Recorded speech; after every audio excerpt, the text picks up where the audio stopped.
meeting to order. Jonathan Rose, our director, is not able to make this meeting, so I will be presiding over the meeting. Can I have a roll call, please? Freeholder Yardley. Here. Freeholder Patillo. Here. Freeholder Lazaro. Here. Freeholder Graham. He's on his way. He's on his way. Would you please stand with me for a moment of silence and salute to the flag? Then my call is our.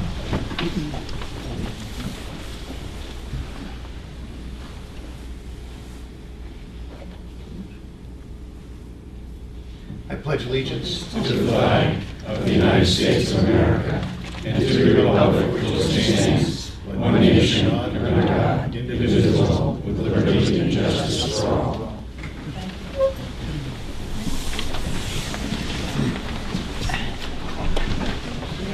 We have a seat over here that's available, and we have two over here, and three over here. I appreciate if you would sit down, because it's going to be a little bit involved with some of the presentations. I can see you stand over there. And thank you for coming tonight. It's nice to have a full house.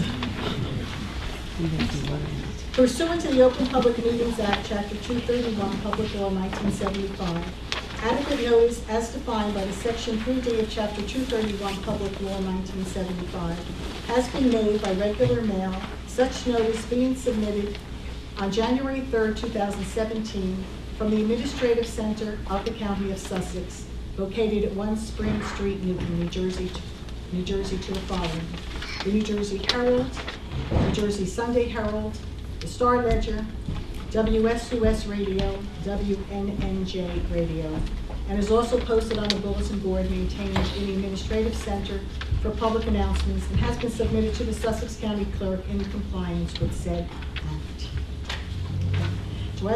Before we move the agenda, by acclamation, I would like to add a proclamation entitled National Drug and Alcohol Facts Week. So if there aren't any objections, would you mind if I add that to the agenda? Motion to add it. Okay, so I have I a motion. move a motion to add that to the agenda. Have a second? Motion is by Carlazaro and second by Norman. There are no objections. We will get a proclamation. We'll add it to the agenda at 6A. We have a motion to move and a second. So it's passed. Okay, we'd like to begin with a proclamation that's entitled the National Drug and Alcohol Facts Week. And I'd like to invite Petra Carlson up as I read that proclamation.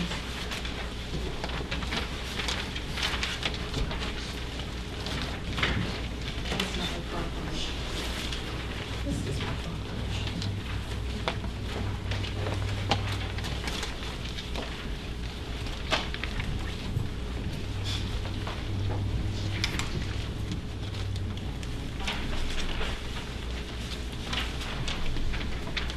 Becky, would you like to introduce everyone?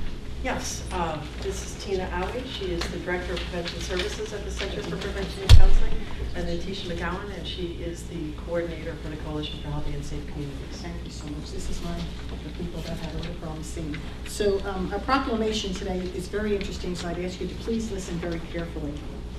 Whereas the National Drug and Alcohol Facts Week is sponsored by the National Institute on Drug Abuse, NIDA, and the National Institute on Alcohol Abuse and Alcoholism, the NIAAA, at the National Institutes of Health in the United States Department of Health and Human Services, in accordance with other federal and private partner organizations, to encourage teens to ask questions about drugs, drug abuse, alcohol, and alcoholism, and receive scientifically based facts and answers in return.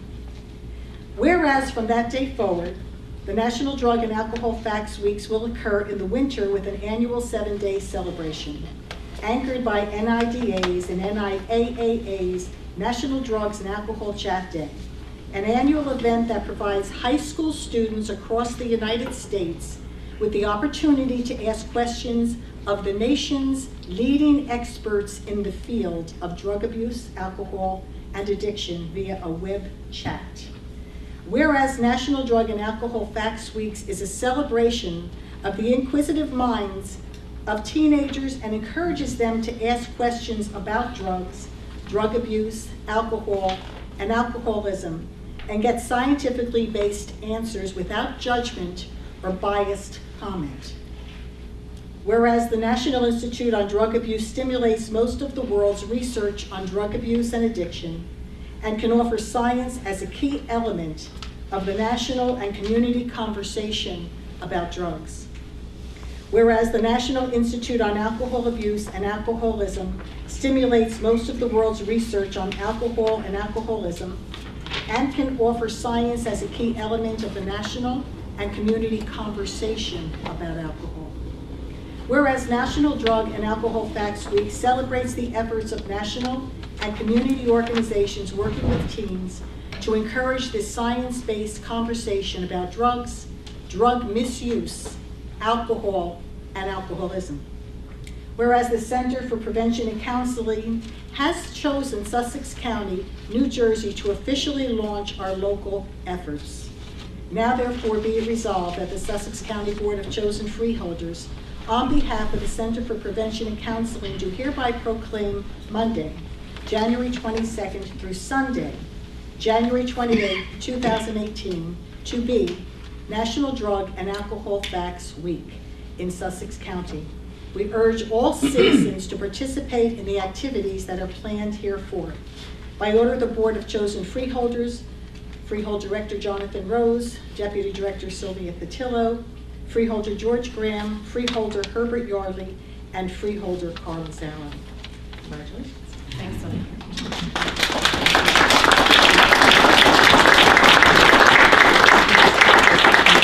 Before I ask Tina to talk about this proclamation, I just want to say that I've worked with the Center for Prevention for many years. Tina was always there in the pack on, Becky and Natasha, bringing all kinds of educational prevention activities and events to the community.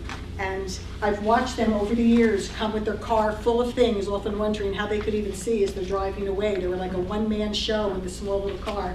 But they came and they were loyal to coming.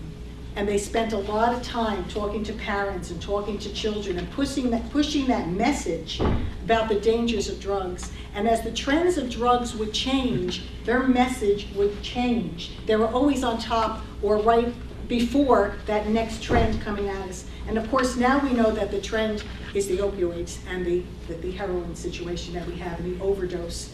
And just recently, they had a beautiful press conference over at Sunrise, and everyone, the prosecutor was there, everybody was there, speaking on behalf of what's happening in Sussex County and across the United States with the heroin overdose crisis that we are facing, which I might say is the worst we've ever faced in our country.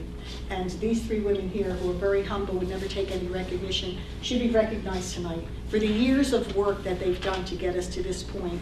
And I know for the years moving forward that they're going to be the voice sounding that alert of all of the drugs and the issues associated with drug addiction and alcohol. So I'm going to turn it over to the three of you. Thank you, Sylvia. National Drug and Alcohol Fact Week is a week-long campaign for youth whose mission is to dispel the myths surrounding substance use. And when I mention myths, when I talk about myths, I'm referring to the fact that kids too often hear that alcohol is a rite of passage and everybody's doing it, or that marijuana is natural and it's not addictive and it's not harmful, or that prescription medications, such as your pain medications, is a safer alternative than street drugs. NIDA, National Institute on Drug Abuse, created the National Drug and Alcohol Facts Week in order to dispel those myths.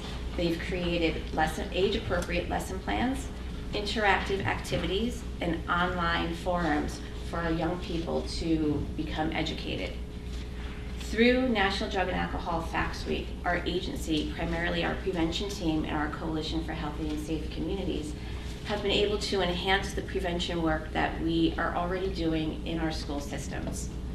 Our coalition members were able to disseminate banner toolkits to every middle school and every high school in Sussex County. And these toolkits, as you'll see, Natisha, who is our coalition coordinator, these toolkits are filled with information for students to create a banner that promotes abstinence, that talks about prevention, that provides opportunities for treatment, and also shares recovery options. So our students create these banners. They urge their peers to sign them as a pledge that they will not engage in alcohol or other drug use. And then it's hung prominently within their school building. And then we often have them share that on social media, whether it's Facebook or Twitter. So National Drug and Alcohol Fact Week is just one of the many campaigns that our agency recognizes throughout the year. And we like to use these resources and toolkits and learning opportunities to enhance that work and continue to provide those tools for our students and for our educators within our school systems, and also those other community leaders that are engaged in our youth.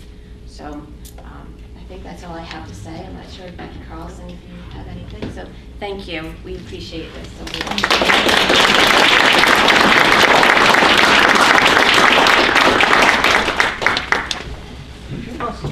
I wonder why he's standing there making faces at him.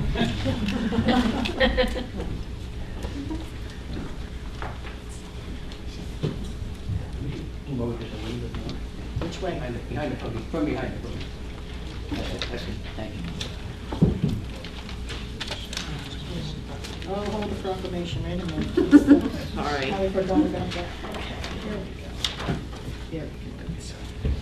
Thank you.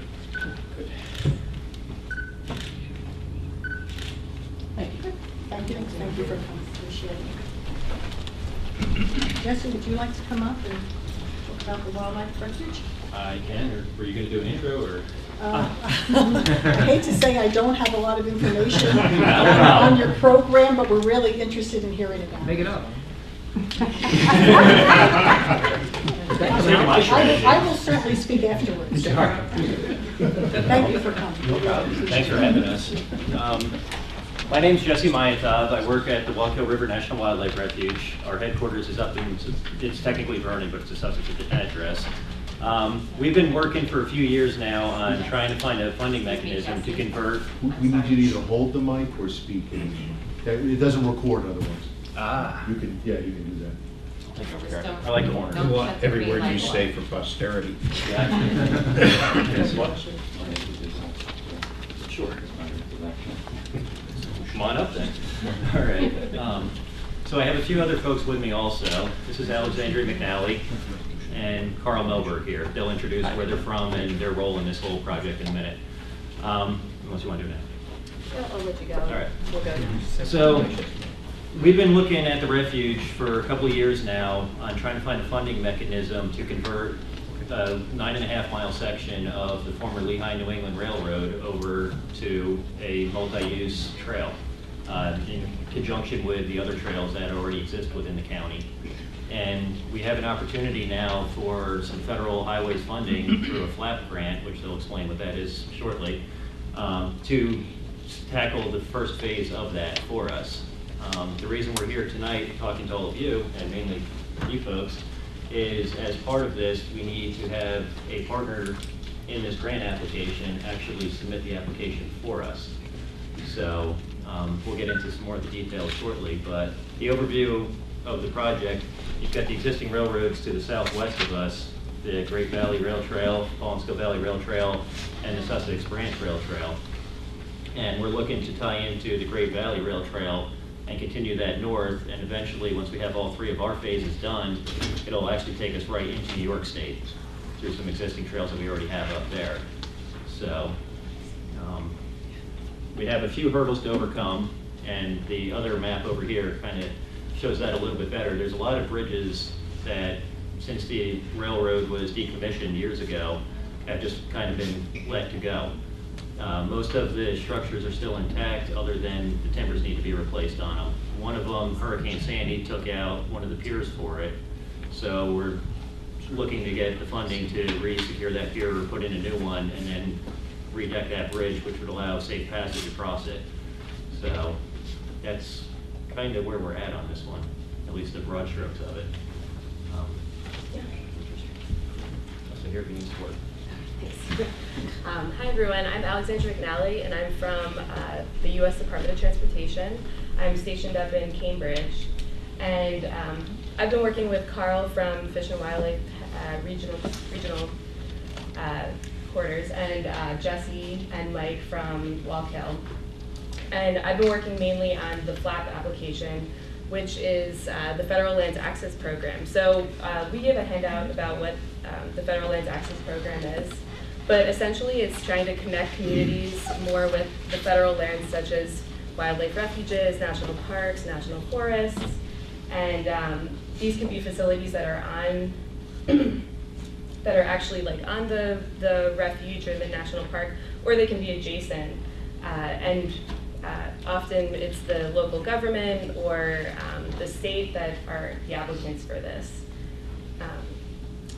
Currently in New Jersey, there's $1.4 million available for the state for this kind of a project. Federal Lands opened up this application for the state, but this project was very much encouraged because it's seen as a really great asset to the wildlife refuges. So it's a pretty simple application, and it's about it's mainly 6 questions, and so the county would be seen as potentially the applicant, and then with a lot of support from the wildlife refuges, or Fish and Wildlife. All right, and then Carl? Hi, Carl Melberg, Regional Transportation Coordinator for Region 5 Fish and Wildlife Service. We approached the county last year to see if we could have you as the applicant, and because of timing and that kind of thing, it wasn't possible. The money in New Jersey was not spent because of that, so they opened up the application process again this year. It opens in March, I believe, and ends, or maybe late February, and then ends middle of May, I believe. So you can have your application up to what point? Up till middle of May. To the middle of May? Yeah, May 1st. We'll have those exact dates. But I believe it's either May 1st or May 15th. Okay, so a little while. But the signal that was sent from Federal Highways, because they didn't have any applicants last year in New Jersey, and reopened, not all the states in the U.S. reopened. They opened up New Jersey because they had the money left over. They're not, without saying they're encouraging Sussex County to apply, they're kind of saying, please apply. There's a lot of links going on. That's what they do, right? Yeah. And we're trying to take as much burden off the county as possible. And in fact, we'll fill out the application, do as much work as we can. Federal Highways has agreed to do the project. So basically, do all the coordination, the soliciting for any type of bids to do the project, selecting a contractor, that whole thing. Having a person on the ground, a construction representative official. So basically, they do soup to nuts. If and they, without saying they've agreed to it, they've agreed to it. But they can't say it ahead of time. They're saying a lot of things they didn't say. Well, they can't. They're nodding away. They can't. But given the situation and the information we took from last year's application and but our discussions with the county, we know what you want because we had lengthy discussions. So we went into this year's period kind of ahead of time. I brought on Alexandra to help me, Jesse from the refuge. We have another person in our Washington, D.C. headquarters office who's also assisting. So we've got like 3 or 4 people that are ready to help. So we're ready for the conversation. Yeah, and we're hoping you had a series of questions which we answered. We're hoping that the information that we provided, and we're here tonight to answer more questions, you'll have the confidence that this may not be such a heavy lift. Right. And I think the benefits of potentially getting $1.4 million to do this beautiful multi-purpose trail. Well, the other thing I forgot to mention, there's a 20% match. So I'm willing to take care of the 20% match. So my program, I manage the transportation funds. So whatever we get to, I'll match that. So there'll be no money out of the county's pocket. Very interesting proposal. Has this been run through school at all? Not. Can I request, please, that before we move on anything on this, I support the concept, but please to pass this to SCUMA and have SCUMA comment on it. Yep. This may have implications, and timing is probably more important than anything else. We certainly can. That's the only other thing I ask. I have a question here. There's something that may involve the project they're working on. Yes. Yeah, I believe it's the same car. Yeah. And so timing is. There may be a little bit of confusion. Are you concerned that this may impact the future of the leach? Yes. Leachate? Leachate. Okay, different trail. Okay. Oh, it's a different trail. This trail actually goes from the vicinity of the Sussex County Fairgrounds. Right. North to just south of the Sussex. So this is Park. closer to 565 than to... Yeah, this pretty much parallels 565. The other trail that we've been talking about potentially reactivating with the leachate force main is a different trail. Just want to make sure that there's Thank no you very much interruption. for that. Good, thank you. That's along Route 94. Right, that's 94. But from the map here, I could see 565, but I couldn't see where 94 was in relationship. Okay. I just shake your hands. I think it's important. So one other component to the FLAP grant is that the county, as the applicant, would have to enter into a maintenance agreement with the Fish and Wildlife Service, namely Walk Hill River, for some level of maintenance on this trail. We included some example MOUs in the packet that we submitted to you. It's a very minimal approach to it. They want just the basic level of maintenance as if you own the asset of what you guys would normally maintain. Our vision of that, and you'll see by the MOUs that it's a very small ask on things, would basically be for the traffic control devices at the roads crossings and all. We want to involve you guys heavily on that, since it is crossing county roads and all, and there's pedestrian and traffic there, to make sure that you guys are involved in that process, to make sure we have adequate stuff. The initial would be built into it, but then to maintain those signs long-term and all that, and then maybe some mowing here or there along the length of it. But one of the terms of the FLAP grant is that there is a maintenance agreement in place. Well, I appreciate you coming, and I appreciate all the information, and I thought it was the other trail, so I wasn't quite sure of which trail this was. I remember when I first became mayor of Apacon, I had a resident come up to me and wanted to know where the trails were. I had no idea. No idea. So I said, you know what, I'll make you the head of the Environmental Commission. You find the trails, you can let me know where they are. But I will tell you, in time, trails became very important to us down at that end of the county, and they're very important to the county overall. They're part of the reason we live here. We love to go out in the country, we love that open space. And this was a wonderful presentation, a great idea, and it seems to financially be something that we would really want to look at seriously. So I'm grateful for all of that information. I apologize, I didn't have the information prior because I wasn't supposed to take control of this meeting. Jonathan was, I'm sure he had all the information, but I just want to Some shake of your that was on our hands. end, Jesse, too, thank you so. so much for coming. We really Thank appreciate you. it. It was very informative. Thank you. And when Jonathan gets back, I'm sure he'll be in touch with you. Okay. Okay? Sounds good, thank you.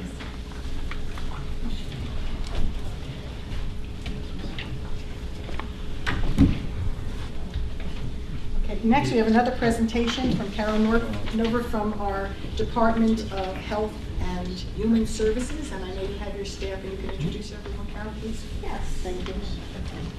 First, I want to thank, oh, yes.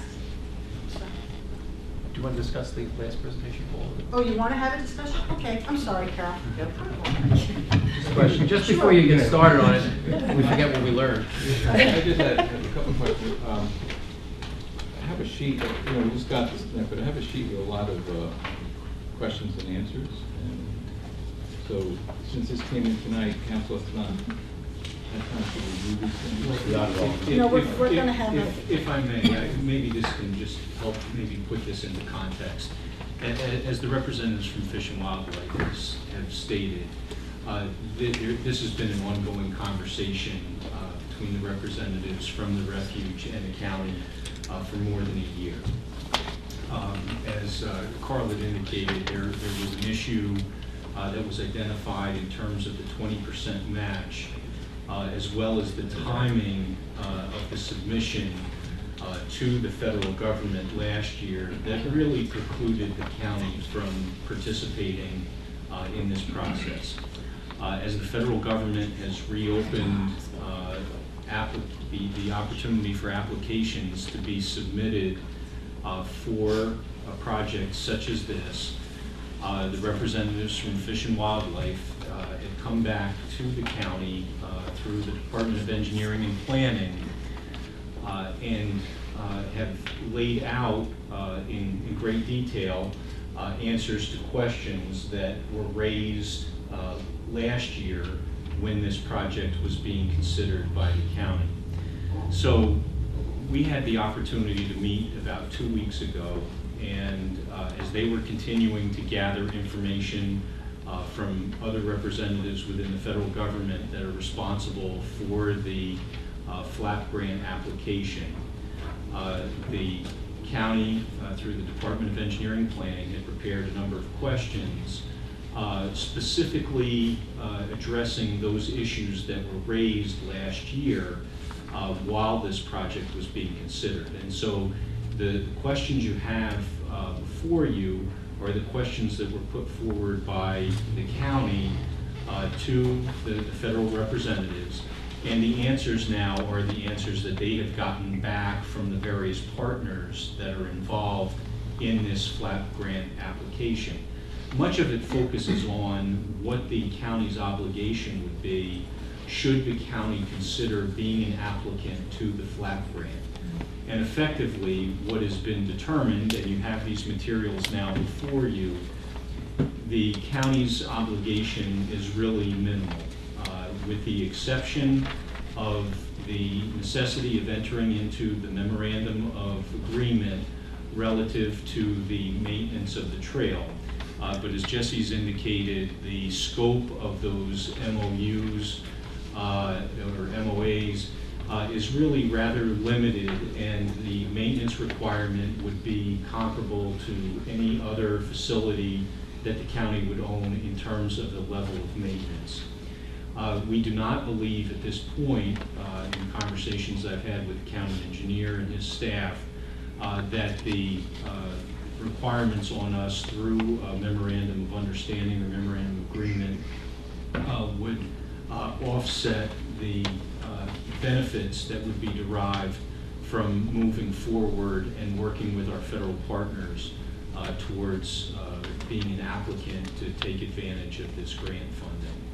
So as we've received these materials tonight, it's certainly appropriate for the freeholders to go back and to have the opportunity to review. We will continue our conversation with the representatives from Fish and Wildlife and be in a position to answer any questions that the Freeholder Board may have. At this point, the question that really is put before the Freeholder Board is, thank you, is the county willing to serve as the applicant for this particular project, recognizing that there is no financial component that's being required of the county, and the fact that the Eastern Federal Lands would assume responsibility for the project from the development of the construction specifications all through the project closeout, including construction. The county's involvement could be as much or as little as determined appropriate by the Board of Freeholders.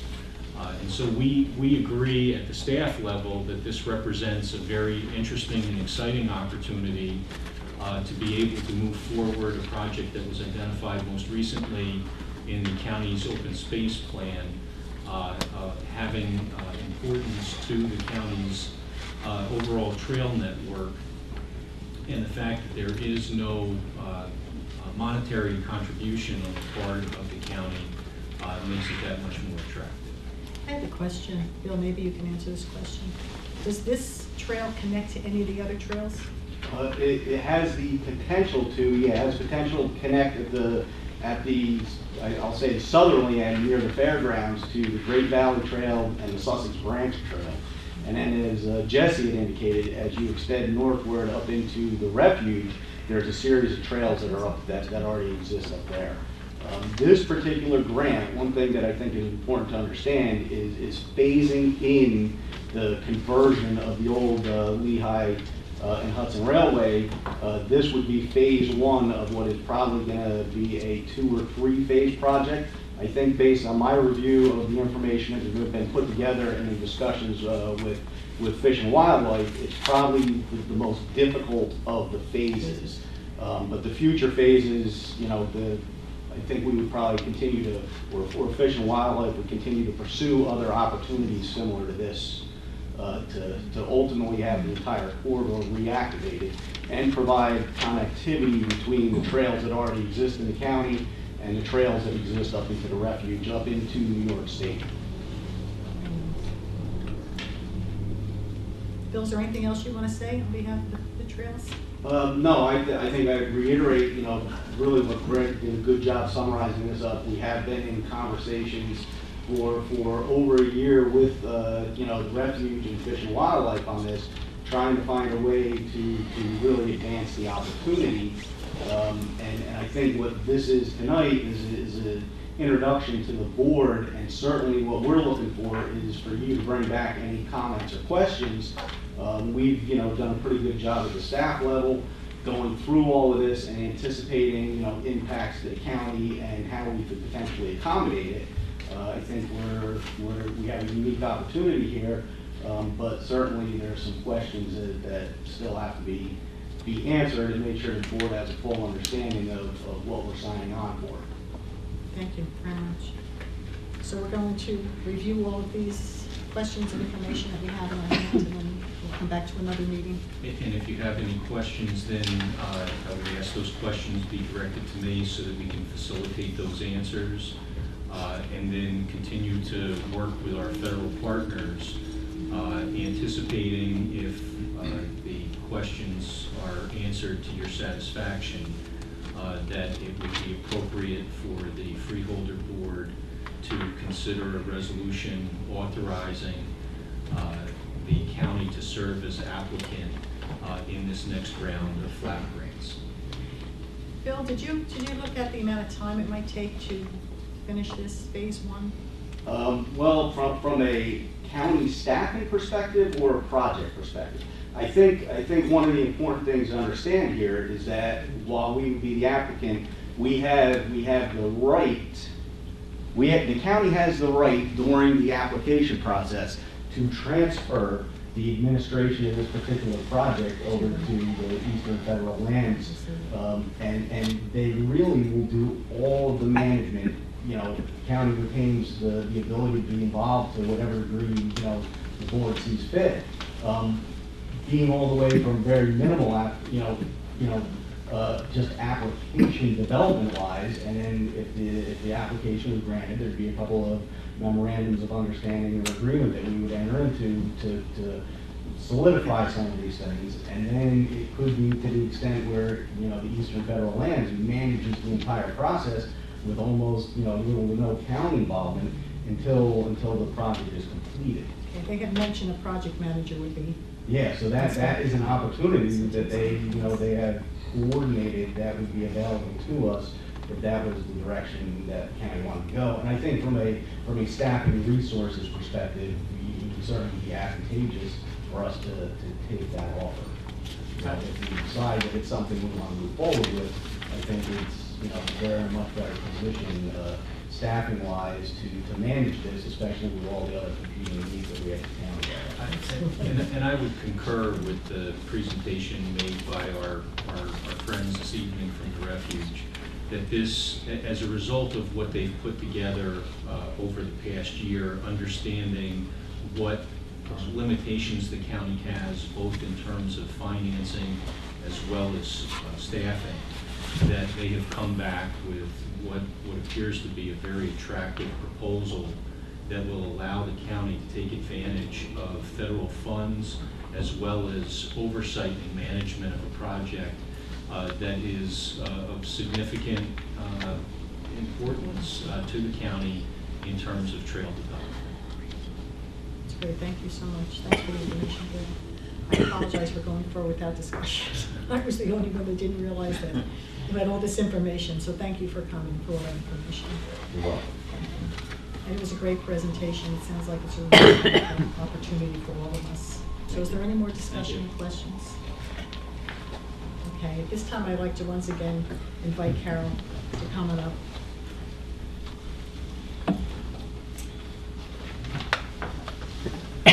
Well, good evening, everyone, and I would like to take this opportunity to thank Freeholder Board for their support of Skylands Ride. It's a vital service. You'll be hearing about that this evening.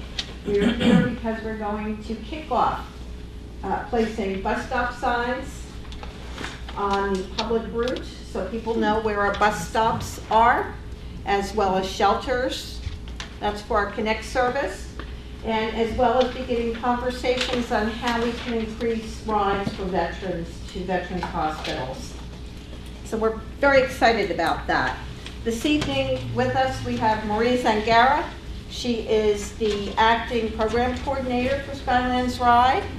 For here is Christine Florio, who is the division director for community and youth services, and Linda Pfister. She's the night supervisor, omnibus operator. So what you're going to hear tonight is quickly a thumbnail sketch of the services that are provided by Skylands Ride, as well as some really quick statistics on how many rides that we give a year, how many miles we cover. Then we're going to be talking about the need next. And when you see the need here, we have so many community leaders, we have passengers here tonight that you'll be hearing from during the public session, as well as passengers' families, because they're so thankful for the opportunity to have a ride. Without the ride, they wouldn't have it. And so we appreciate that. Also, Thor let us know today that it really does show the need, because last year we had over 46,000 clicks on the Skylands Ride website page. So that's, a lot of people that are interested in transportation and need transportation. So right now I'd like to turn the floor over to Marie Zangara, who is our acting program coordinator, and she's going to speak with you about services. Thank you, Carol. Good evening. I'd like to thank the Freeholder Board for giving us the opportunity to speak this evening about Sussex County's transit system, known as Sussex County Skylands Ride. Born over 35 years ago as Sussex County Transit, we provide a means of transportation for the citizens of Sussex County who would otherwise be unable to attend life-saving chemotherapy and dialysis, life-affirming medical appointments, hospital and rehab visits, prescription pickups, jobs, schooling and adult day programs, as well as the normal everyday events and activities that many of us take for granted: banking, shopping, library visits, etc. Skylands Ride buses average a combined total of approximately 750 miles driven on county roads each year, providing about 113,000 rides to citizens of our county. All county buses are wheelchair lift equipped. Our public Connect buses run a deviated fixed route system similar to a city bus, from 5 a.m. through 6:45 p.m. Monday through Friday, and 8 a.m. through 3:45 p.m. on Saturdays. The buses follow the same route with designated stops according to our schedule, starting at the library in Wantage and traveling through Sussex, Hamburg, Franklin, Sparta, Andover, and around Newton, including Newton Hospital and Sussex County Community College. The fare to ride the Connect bus is $1 per trip, and it's open to anyone along the route who wishes to ride. We hope to improve visibility of Skylands Connect by having bus stop signs and shelters placed along the route, making the public more aware of Sussex County's transportation system. The paratransit system, also referred to as on-demand, is a curb-to-curb service which is scheduled several days in advance. Passengers who wish to utilize the on-demand service must register by phone with us prior to requesting a trip. We also offer transportation to medical appointments in Morris County on Mondays, Wednesdays, and Fridays mornings. Our scheduler coordinates the requested rides for each day, utilizing the available bus fleet and drivers to develop the most efficient means of transporting each day's passengers. Our paratransit system operates on a donation basis, with the suggested donation of $1.50 each way in-county and $3 each way for out-of-county trips. Our Veterans Service takes Sussex County veterans to the 3 main VA hospitals in the area, Lyons in East Orange in New Jersey, and Castle Point in New York. This service is overly limited, only 1 morning per week, meaning each veteran can only go to one of those hospitals and for a limited amount of time.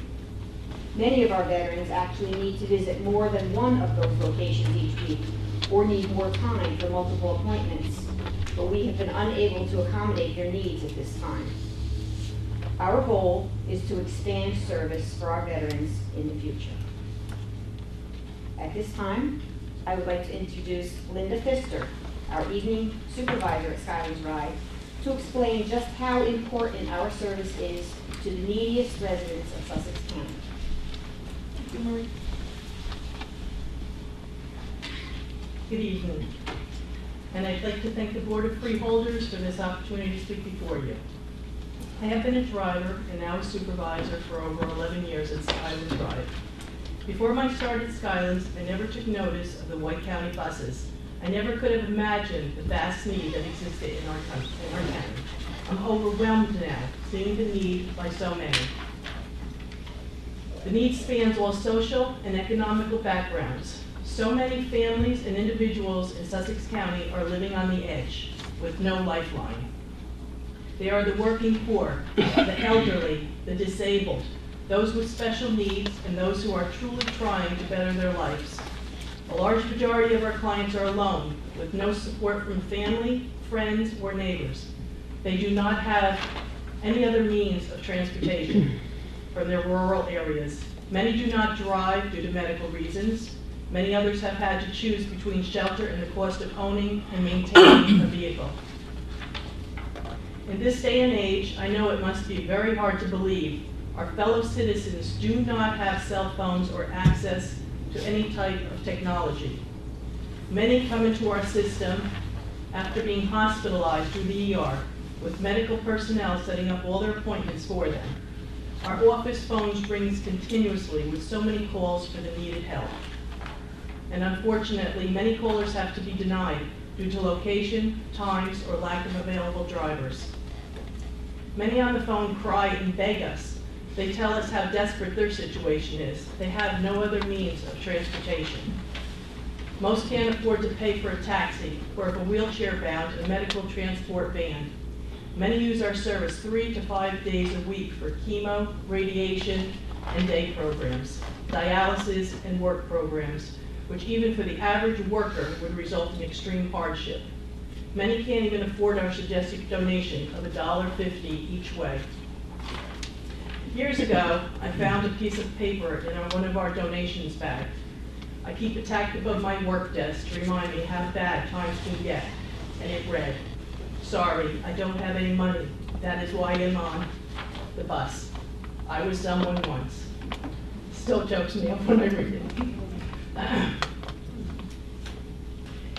Excuse me. It was very important to me, this little piece of paper, I'll tell you. It changed my life. And as the saying goes, there, but for the grace of God, go I. So many of us are blessed to have support systems when going through challenging times, but I have since learned that many do not. We at Skylands Ride are their support. We are their lifeline. We help keep them, their dignity, independence, and their desire to keep going. There was a young girl that rode our buses. She went to medical appointments. She worked at McDonald's. She lived in a shelter in town for unwed mothers. She was crying one day very near her delivery date. The driver, who she rode with often and had developed a bond with, asked her if she was okay. She broke down sobbing. She told the driver she had no one that would be at the hospital to see her or the new baby. that she was all alone. Because obviously I'm very emotional with this stuff. I'm sorry. We hear this every day, so. Okay, the driver pulled over and said, "Here's my cell phone number. You call me. I will be there." So she did. And the driver was there with gifts for both mom and baby. This driver went on to mentor her and stays in touch to this day. Another driver who drove a cancer patient for years realized she was losing her battle. But what upset the passenger most was the thought of her only companion of 28 years, her parrot, that she had raised and loved. She wanted to be sure he would go to a loving home. She told the driver through tears she couldn't imagine dying not knowing he would be cared for. This driver was named in the woman's will to receive the parrot, who she takes care of lovingly to this day. There are so many stories of drivers and staff going beyond their job title. Drivers and office staff notice when we don't hear from a regular rider. We'll call police for a well check, which many times results in the discovery of a sick or injured client. Sometimes a rider has passed away in their home, and nobody was involved in their life to notice. Sometimes our driver is the first real-life person a passenger has contact with in days. These clients and their many life stories become a part of all of our life at Skylands Ride. We not only drive them, we speak with them, we hear the hurt, we see them cry. We alert social services of any issues of concern so they don't fall between the cracks and try to get them the needed help. Our passengers dealing with so much in their lives to know that they have a ride to come to their home at a cost they can afford is one less stress put upon them. They can concentrate on the issues at hand. And often we see a client move on to a higher paying job, or we see passengers fight back and win at cancer. So many bettering their lives because Skylands Ride was there when they were at their lowest point and now have been lifted up. We are proud of Skylands Ride to have played a part in making this a better, caring Sussex County community. We need to do more, not less, for our veterans, our dialysis, chemo, radiation patients, our workers, our students, our needy, our elderly, our disabled, and our special needs clients. They depend heavily on the system to continue. We only see our clientele numbers rising, not falling. The need is great and growing. The service we provide at Skylands Ride is supported by fact. The fact is that the residents of Sussex County need and deserve this service to be available to them well into the future. This is an investment in all Sussex County residents for the quality of life. We are their link to the community. If I could, before closing, read a letter sent to us by a rider. It states, Skylands Ride, I was a strong man when I joined the Army, full of life, but I came home a broken man with both physical and mental disabilities. I'm told I have PTSD. I feel alone, depressed, and isolated. I have rode with Skylands Ride to VA clinics in East Orange and Lyons.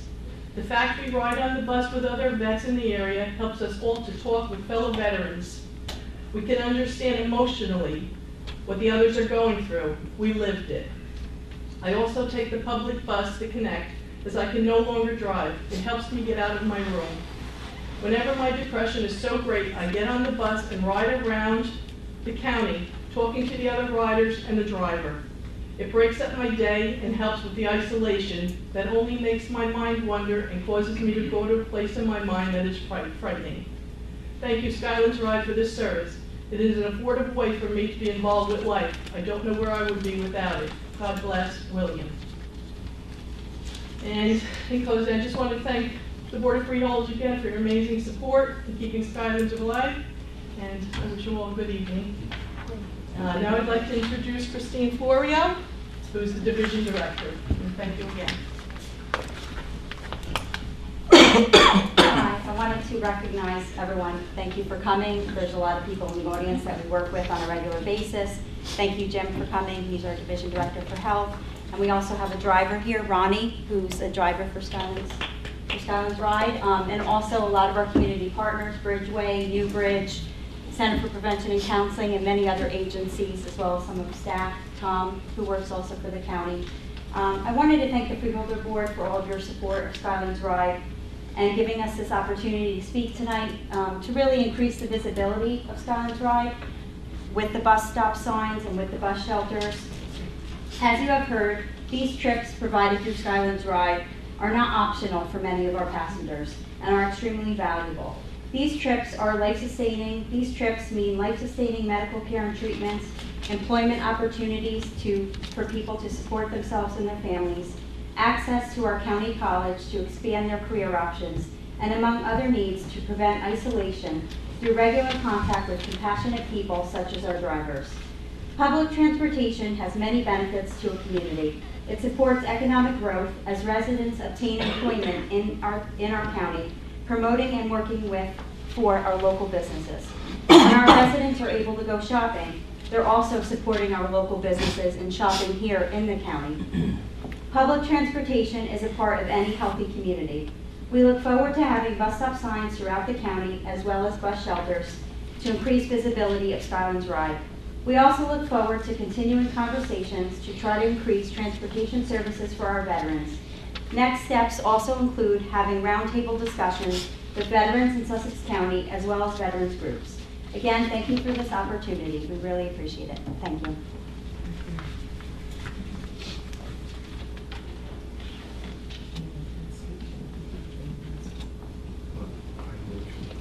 Carol, is there anyone else that wants to speak? We have many. Well, we're going to open it to public. Yeah, we'll do it. Yeah, there's a number of people that would like to. All right, let's get to open public and then we'll call everybody. Okay. Can I just recognize that we also have a second driver here as well as our scheduler who are here on their own Drivers, just time. raise your hands. So I know who- We have another one over there. Hold on. Oh, who did I miss? Frank? Frank. Another driver. Thank you.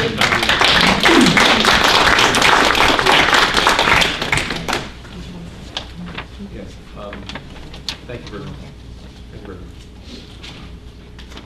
The biggest concerns that we had, or that I had, other freeholders had, is the visibility of a service that we already provide.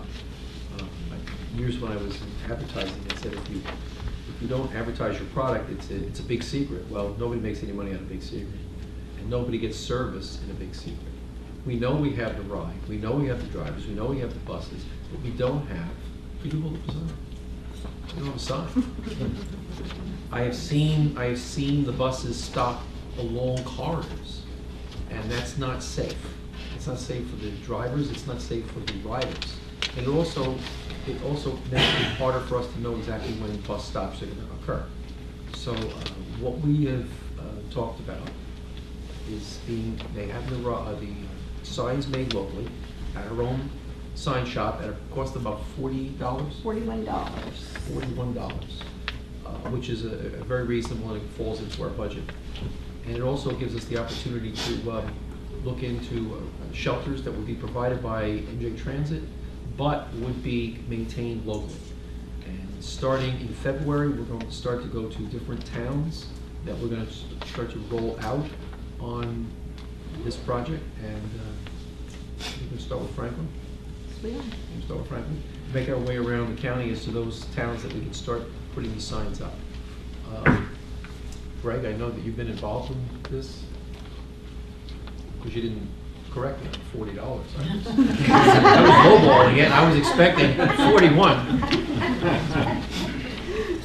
No, I have to say, Carol and her staff did a tremendous job, and as you've heard this evening, there is a real commitment on the part of our staff who reach out to those who really are quite marginalized.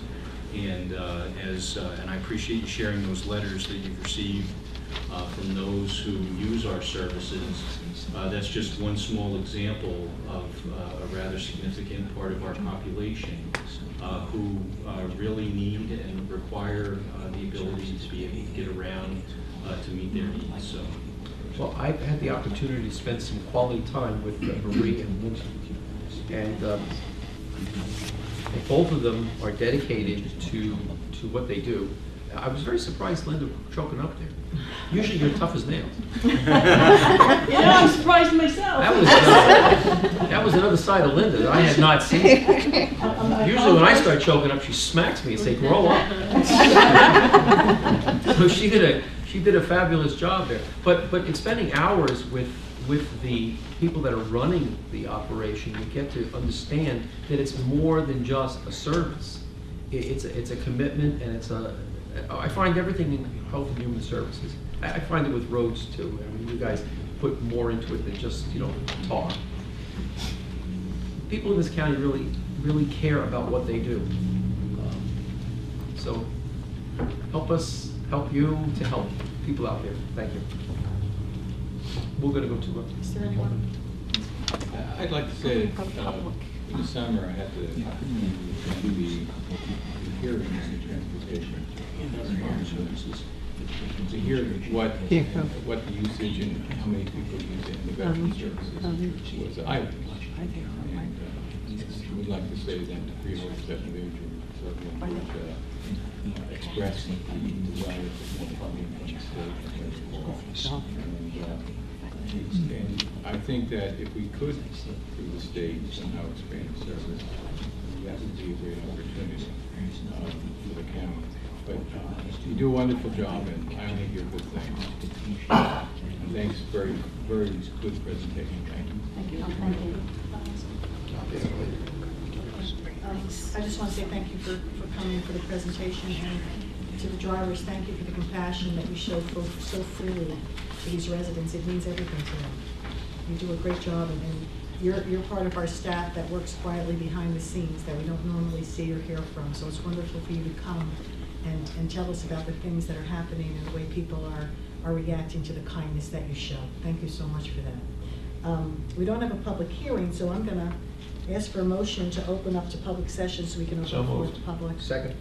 Is there any discussion? All in favor, please signify by saying aye. Aye. Opposed? Abstentions? Okay, the floor is open. Will you please come up? Would you please give us your name, spell your last name for the record, give us your residence, your address, that's a lot, and try to stay within 5 minutes. We'd appreciate that. So if someone would like to come up, the floor is open.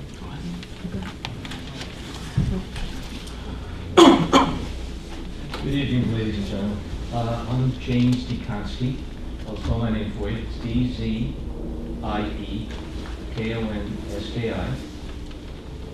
And I'm here on multiple levels. My dad can't be with us tonight. He's over at Homestead doing rehab. But he'll be turning 100 years old this Friday. He's a veteran. He's disabled. And we've had the honor and privilege of meeting numerous times with Dr. Das, who at the time was the director of in-home services, VBA, out of Castle Point, New York. Okay? He was actually toured home, we had meetings with him and so forth. And another gentleman that I have direct contact with is a gentleman whose name is Roger Gingaro, who's the past New Jersey chapter president of the American Legion. Okay? The whole state of New Jersey. I've been involved with transportation now well over 40 years. I've hired people, trained people, purchased vehicles. I work directly with the Department of Transportation, both on a federal level and a state level. I've been involved in ICC matters, so forth and so on. And I've expressed to everyone that'll listen, and usually I talk to them about these issues when we're doing 60 miles an hour in the car, but they can't jump out, that there is nothing equal to what these folks bring to the table here in Sussex County, okay, as far as service accommodation is concerned. Their caring and their concern is unprecedented in our industry, and that's just the way it is, okay? And I've been it long enough to understand how it's supposed to run and how it's supposed to function, okay? We run a service, shuttle service, Airbrook, the company I'm with, out of Ridgewood, back and forth to Newark Airport, 7 days a week. But we're still struggling to get the message out there to people, to let them know for less than $30 each way, they can go to Newark Airport on a scheduled service. You don't have to make a reservation. You can park your car there for $1 a day. We actually work under the state auspices in a park and ride lot that's been federally and state funded, which is another whole conversation for another agenda, okay?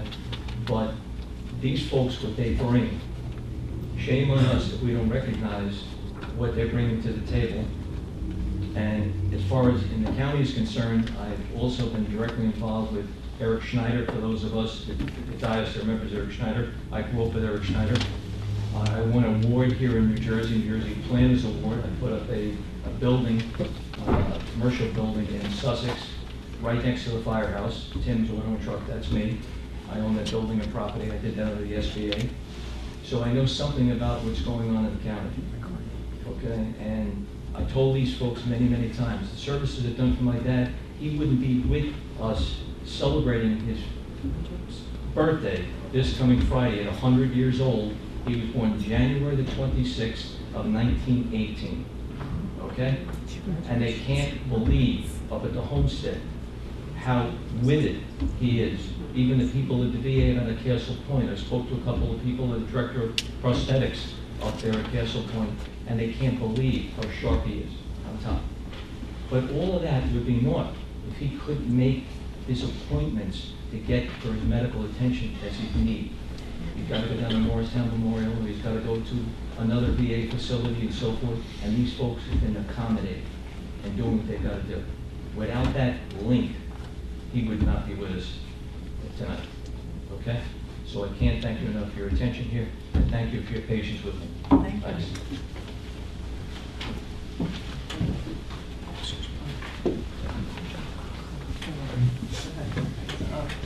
Nico? Good evening. My name is Anthony Baril, B-A-R-I-L-E. I live in Swartzwood. I'm the Director of Facilities and Transportation for the SCARC agency. I'm also a member of the County Citizens Advisory Committee on Transportation. At SCARC, we provide services to folks with developmental disabilities. We handle over 300 folks throughout Sussex County. We have a large fleet of vehicles to transport the people we serve, but we can't do it all ourselves. So we depend on Skyline Ride to assist us in transporting a portion of our clientele. Now, our folks face many difficulties with their disabilities, so our schedules are constantly changing. And the staff at Skyline Ride has just been unbelievable with adapting to our needs and handling our so frequent schedule changes. They are great to work with, and I just want to thank them, and I want to thank the Freeholders for supporting them. Thank you. Thank you.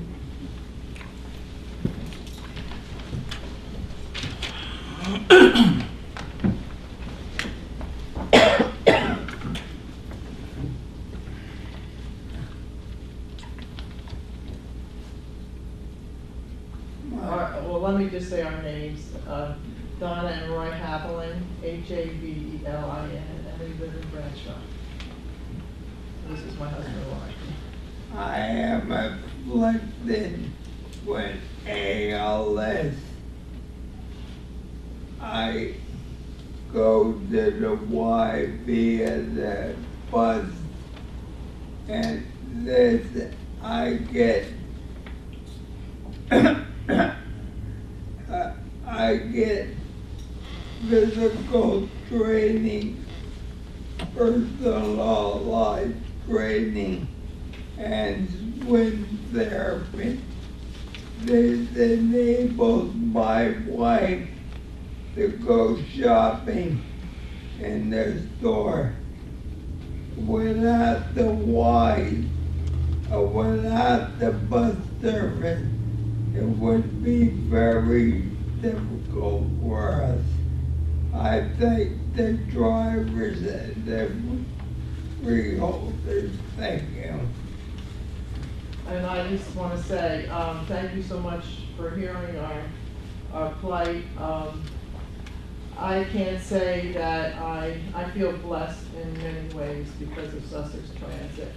It gives me 2 or 3 hours that I can actually go and do what I need to do. And if anybody here has been a 24/7 caregiver, it is very demanding. So I thank all of you for hearing us, and I feel very fortunate to be able to use this service. And I also volunteer at the homestead, and once a month they take our residents over to Walmart, and we meet them there, so I do that too.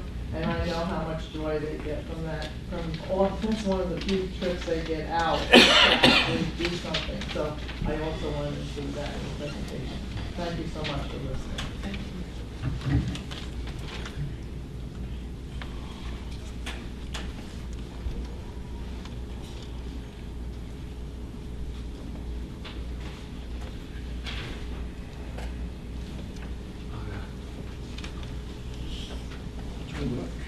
Hi, I'm John Noble, NOBILE, Sparta. I'd like to thank the freeholders for their continued support with the Sussex County Transit.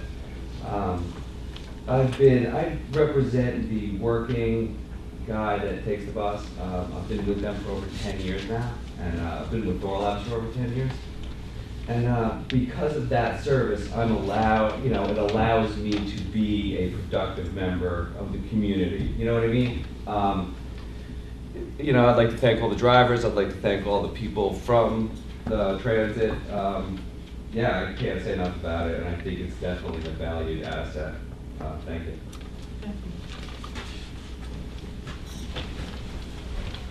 Hi. My name is Bob Parker. I'm the Director of New Bridge Services, PARKER. As you're well aware, this Freeholder Board supports New Bridge in providing counseling services to children, adults, and seniors. Unfortunately, we only have one office. So wherever someone from Sussex County needs to get to our office, gratefully we have Skylines.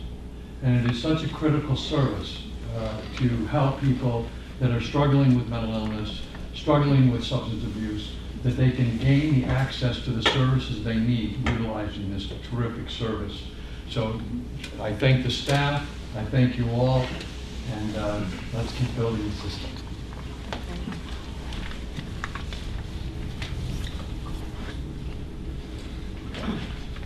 Good evening. My name is Carlos Londono, Londono. As a caregiver at the renal center in Newton, also I've been a customer or a passenger with the Skylines ride when I went through my lower back surgery. The service that is provided by Skylines ride is vital to the community, not just the community, essential for our dialysis patients. Many of them were veterans that in a case we have a patient, many of them living here in the high-rise, one of them is wheelchair bound. He doesn't even have what we call the scooters or one of those motorized scooter, wheelchairs. The guy depends on Skylines rides so much that the days that Skylines rides is not able or is not running because of holiday, sometimes, not just this patient, many of them are not able to make it for treatment. A lot of times, some of these patients will end up in a hospital because they are fluid overloaded, their potassium levels have gone way up, they start having heart problems, and they end up in hospital. The service that is provided by Skylines Ride is vital and essential to the community. Besides the patients that we have with kidney failure, some of these patients are dealing with cancer. We have a patient that lives in Sussex County, a lady. She has no one in her house to bring her down to dialysis from Sussex. Her husband is not even able to do that because at this moment he is going through cancer. They don't have a car. Again, when their Skylines Ride is not providing the service, no one of them can make it to dialysis. I'd like to say thank you to you guys for letting me speak on behalf of my patients and for the support that you guys are giving to the county, for the support that you guys give to the Skylines Ride, and hopefully you guys keep working towards the future and provide a continuous service and making the transportation, the hours and everything to continue forward. Thank you so much.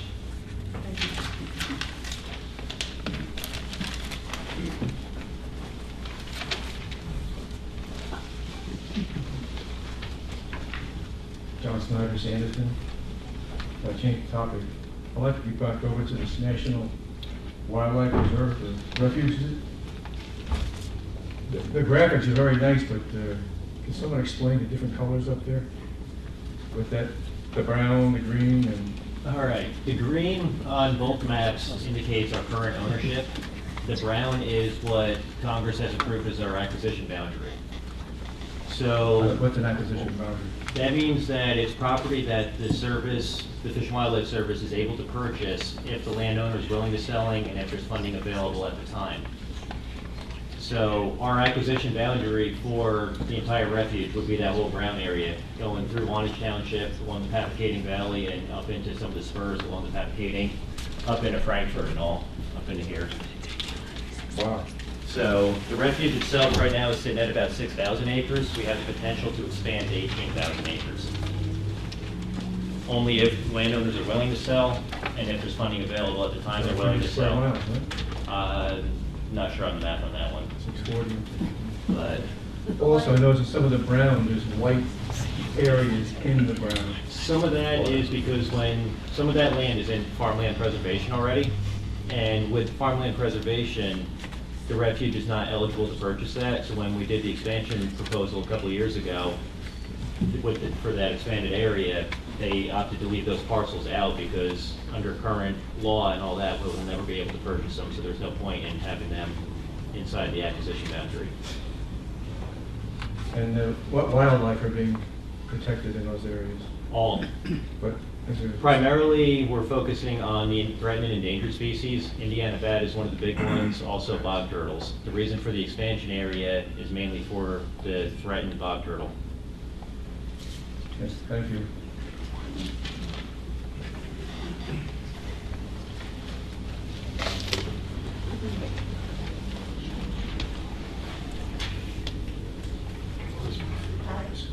Hello, my name is Cindy Everett, E-V-E-R-I-T-T.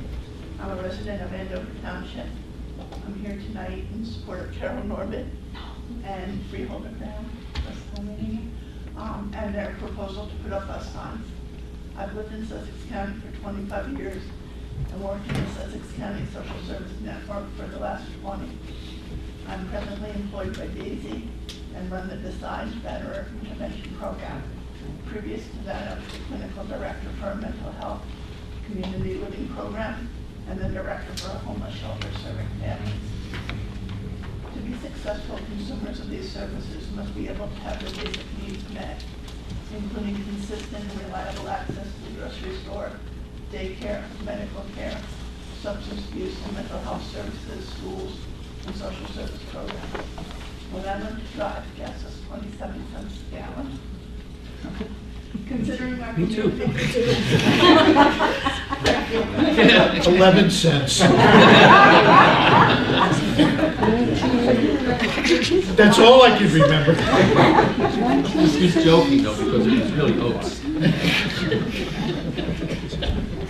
Considering our community is 500 square miles and today's cost of gas and car insurance, for many of our neighbors, even those with a vehicle, the cost of a quick trip to the grocery store, pharmacy, or school is just not in their budget. The most documented criteria for predicting success in a recovery program is consistent employment that is on the tax books.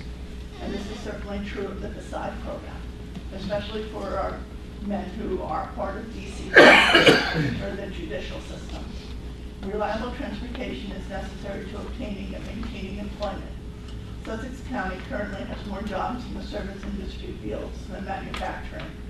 And many of these jobs, unfortunately, do not pay wages that can support a permanent residence, utilities, food, and the cost of owning, insuring, and running a vehicle. Public transportation to access basic needs and employment is the essential for Sussex County families to obtain and maintain health and wellness.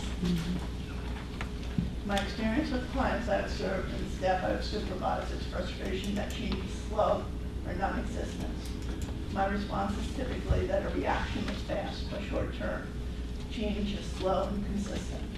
The local example I fall back to is the Sussex County Transit Committee, which consistently persists in their goals to improve services. When I first started to work in the county, the bus system stopped at lunchtime. The first time a patient told me this, I thought they were trying to bullshit me. Then I called and found out it was true.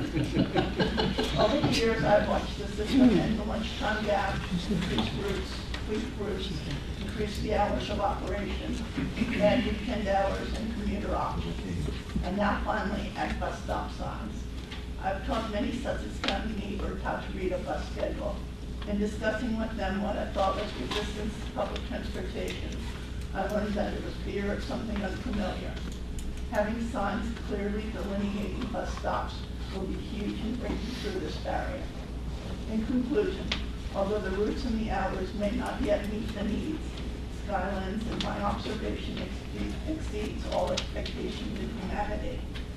In the many times I've interacted with the organization, as an advocate or with the consumer, I am always impressed with the person answering the phone or opening the bus door, does so as a human responding to a neighbor. I thank Carol, the Transportation Committee, and the employees of Skyland for their continual persistence towards improvement. I also want to express my appreciation to the Sussex County administrators and the freeholders for their foresight and recognition that prioritizing public transportation is a cost-effective means to promoting the success and well-being of our neighbors and businesses. Thank you. Thank you so much. Very much.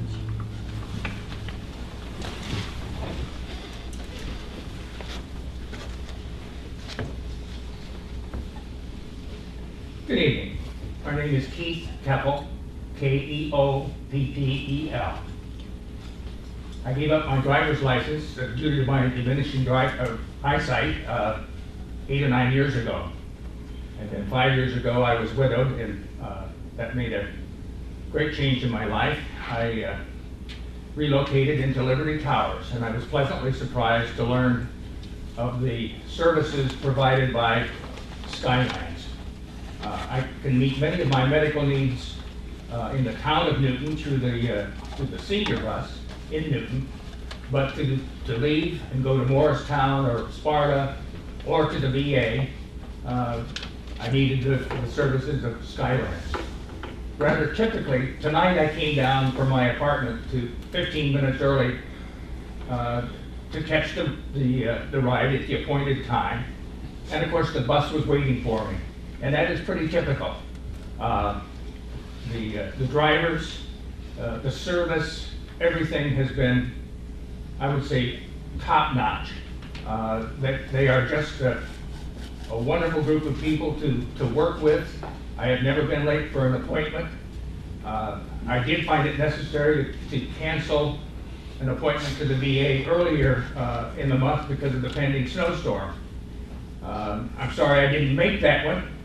I go next week to get my hearing aids. I might have been able to understand more of what's been going on this evening. Especially me.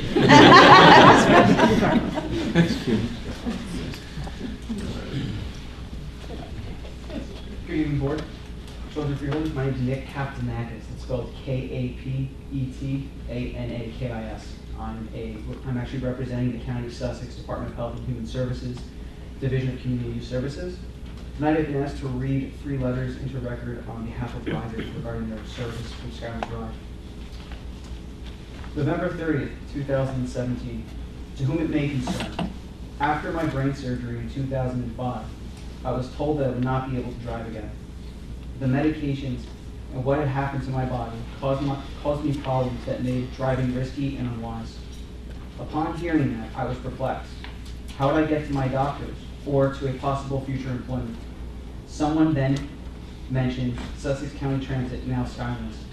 I cannot tell you how grateful I am to have this service. Without Skylands Ride, I would not get to work at Veritas Christian Academy, nor would I get to my doctor appointments, which, as I've aged, have become numerous. The drivers are punctual, pleasant, helpful, and quite professional. They exhibit patience when it must be difficult. I am so positive about this service that when my brother and sister-in-law were planning on moving, I mentioned it. Being non-drivers, they were very concerned about getting around here. They also rave about the service. If we did not have this service, I and many others would not be able to keep a job nor make essential medical visits without paying for a taxi. In a place where there is no real public transportation, Skylands is a true blessing. It is a service that the county should be quite proud of. May it always be available. Sincerely, Vic Bassett. January 19, 2018. I am the daughter of Josephine Lima, who had happily resided in Lafayette until her death in July 2017. It is with great pleasure that I write this letter to commend the Skylands Ride program available to the senior citizens of Sussex County. This program is most valuable to the community as a means of survival for those who are not capable of performing daily duties on their own. My mother became ill in September of 2015. Without this program, my mother would not have been able to drive to her chemotherapy appointments, lab work, radiology appointments, doctor's appointments, or pharmacy. These tasks were vital for her survival. Skylands Ride provided her with peace of mind, knowing she could keep her independence without being a burden on others. Although my mother used this program prior to her illness for food, shopping, doctor's appointments, and other various events, it was also a way for her to socialize with her peers. The staff is understanding, caring, and compassionate to the specific needs of their clients. We need to keep this program available and alive. I personally feel it keeps the community active in a way that they could not be if not for Skylands Ride. Sincerely, Lisa Firestone. January 23rd, 2018. To whom it may concern. I am a 96-year-old handicapped female who has been completely dependent on Sussex County Transport for transportation to my medical appointments and other needs. The drivers have always been very thoughtful and caring. They have also been very punctual for pickup times and have never had to wait. And very much in need of this service. Sincerely, Yvonne Brooks. Thank you. Thank you.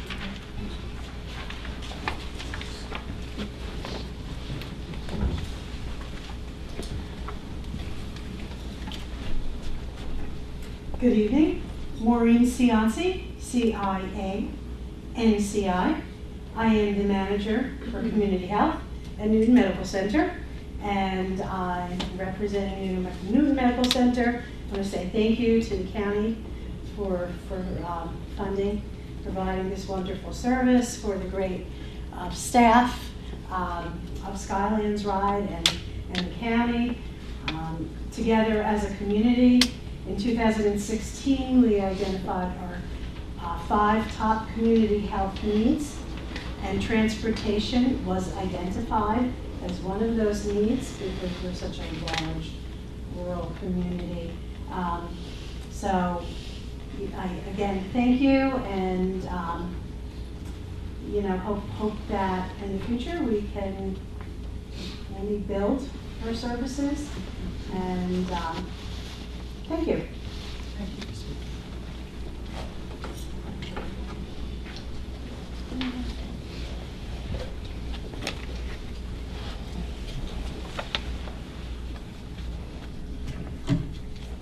My name is Greg Orbitz, and I'm a dialysis patient. Up until about 2 years ago, I was able to walk and lost a battle to saving a knee transplant to an infection that finally cost the leg and my kidneys. After hearing some of the stories, I realized just how lucky I am, not just to live in a county that has a service that gets me to dialysis 3 times a week and gets me back home safely, but the fact that my medical conditions are nothing compared to some of the other people. I really appreciate what this county offers, considering it's a rural agricultural community. Originally, that has a pretty extensive transportation system. It'd be great to see it expand. I don't know if you know anything about dialysis, but basically your kidneys don't work, and you have a machine about the size of this podium that basically cleans your blood and takes out any kind of chemical waste and also fluids. It does that in 4 hours for me, 4 hours and 15 minutes. Your kidneys take over. It does it constantly all day long. Mine don't do it anymore. So to treat the trauma to the body, the effect afterwards is pretty significant. Sometimes there are days I have a real difficult time getting onto the bus and need assistance and can't wait to get into my house because of the cramping of different muscles throughout my body, and also the fatigue. Usually afterwards, I'm able to have lunch, and pretty much that's it for the day. Take about a 2-hour nap. even if sometimes 3 hours. It's a difficult process. You know, I'm lucky to be alive, and I'm not complaining, but that's the way life is. And I'm just really grateful for the service you guys have. Thank you. Thank you.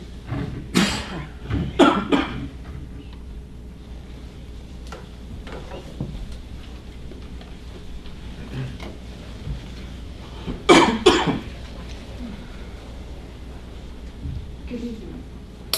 My name is Elizabeth Faber, F as in Frank, A, V as in Victor, R-E. I'm a resident of Hardy Township.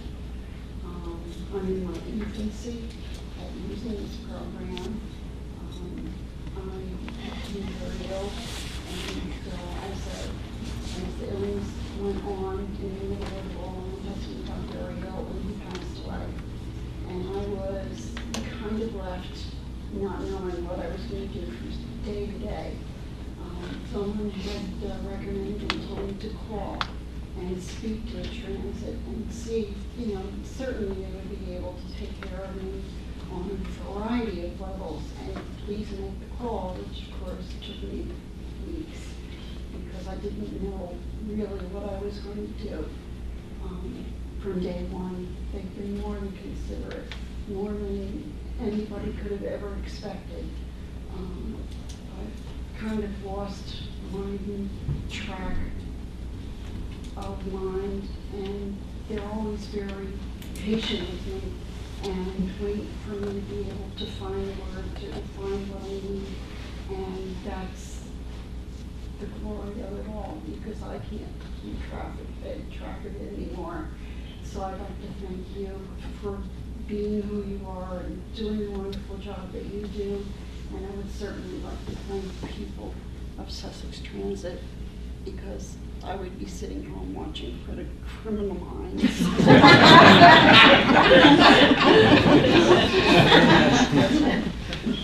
Woman after my own heart.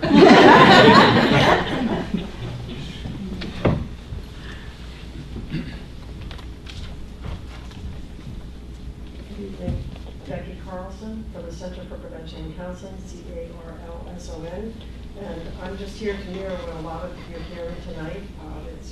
I serve at our agency. We have a lot of our clients that utilize the services of Skyland, and without them, they wouldn't be able to get to treatment, which is sometimes once, or it could be twice or 3 times a week.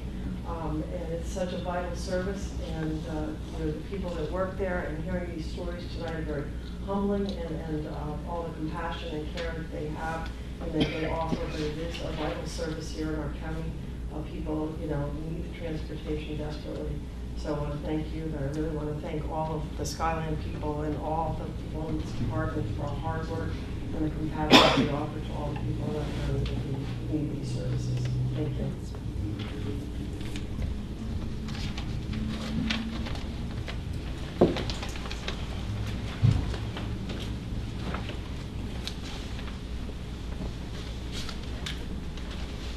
Hi, my name is Joe Zvirlis, Z-V-I-R-D-L-I-S. I'm a Newton resident. I'm the Assistant Director of Bridgeway Rehab Services, and I'm on the CAC also. Similar story to what other people are saying. We love the services. The people we serve are the people with the most serious mental illnesses. People coming out of Greystone and going into Greystone and in and out of other hospitals. Our mission is to try to prevent hospitalization, and most of the time we're pretty successful, but it's a service. Hospitals are needed some of the time. Anyway, Skylands always steps up. They have diverted their routes to stop at our building, which is just like a block off the Newton Sparta Road, and they provide rides for people receiving literally hundreds of hours of service a week. And it would not be an understatement to say they're saving people's lives. So it's super valuable. Everyone else is reiterating this, but I needed to say this for the people we serve. Thank you. And thank you for supporting that.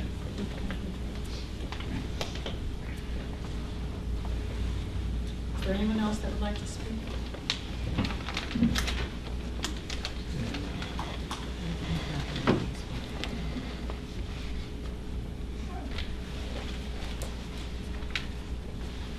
Good evening. This is the first time I ever spoke. You're doing great. If it wasn't for Skyland Drive, I would have. Can we just have your name, please? and Oh, address? sorry. Doris Schlegel, Schlegel. Address? 2 Overlook Lane, Carlton Village, it's Hamburg. Okay, if it wasn't for Skyland Rides, I wouldn't be able to get to work. I work at ShopRite, and I watch the buses come in with the other customers. If it wasn't for them, they're so lonely, they want to talk to people. So we talk all the time. But they're like very nice. If it wasn't for Roddy, Sharon, and the rest of these guys, we would have no place to go. Not work, no doctors, no other stuff like that, shopping. But I hope they keep it up, really. I hope you guys keep it going. Thank you. Thank you for this one.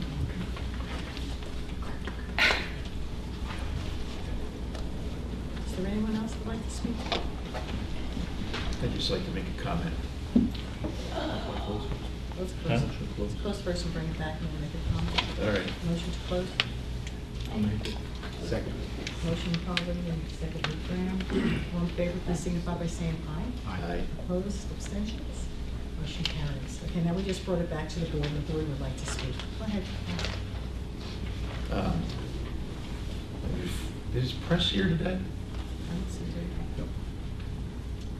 That's too bad. Well, he can watch it. I hope they watch the tape. I do too. And I hope they understand, because they have difficulty understanding some things that don't reprimand me.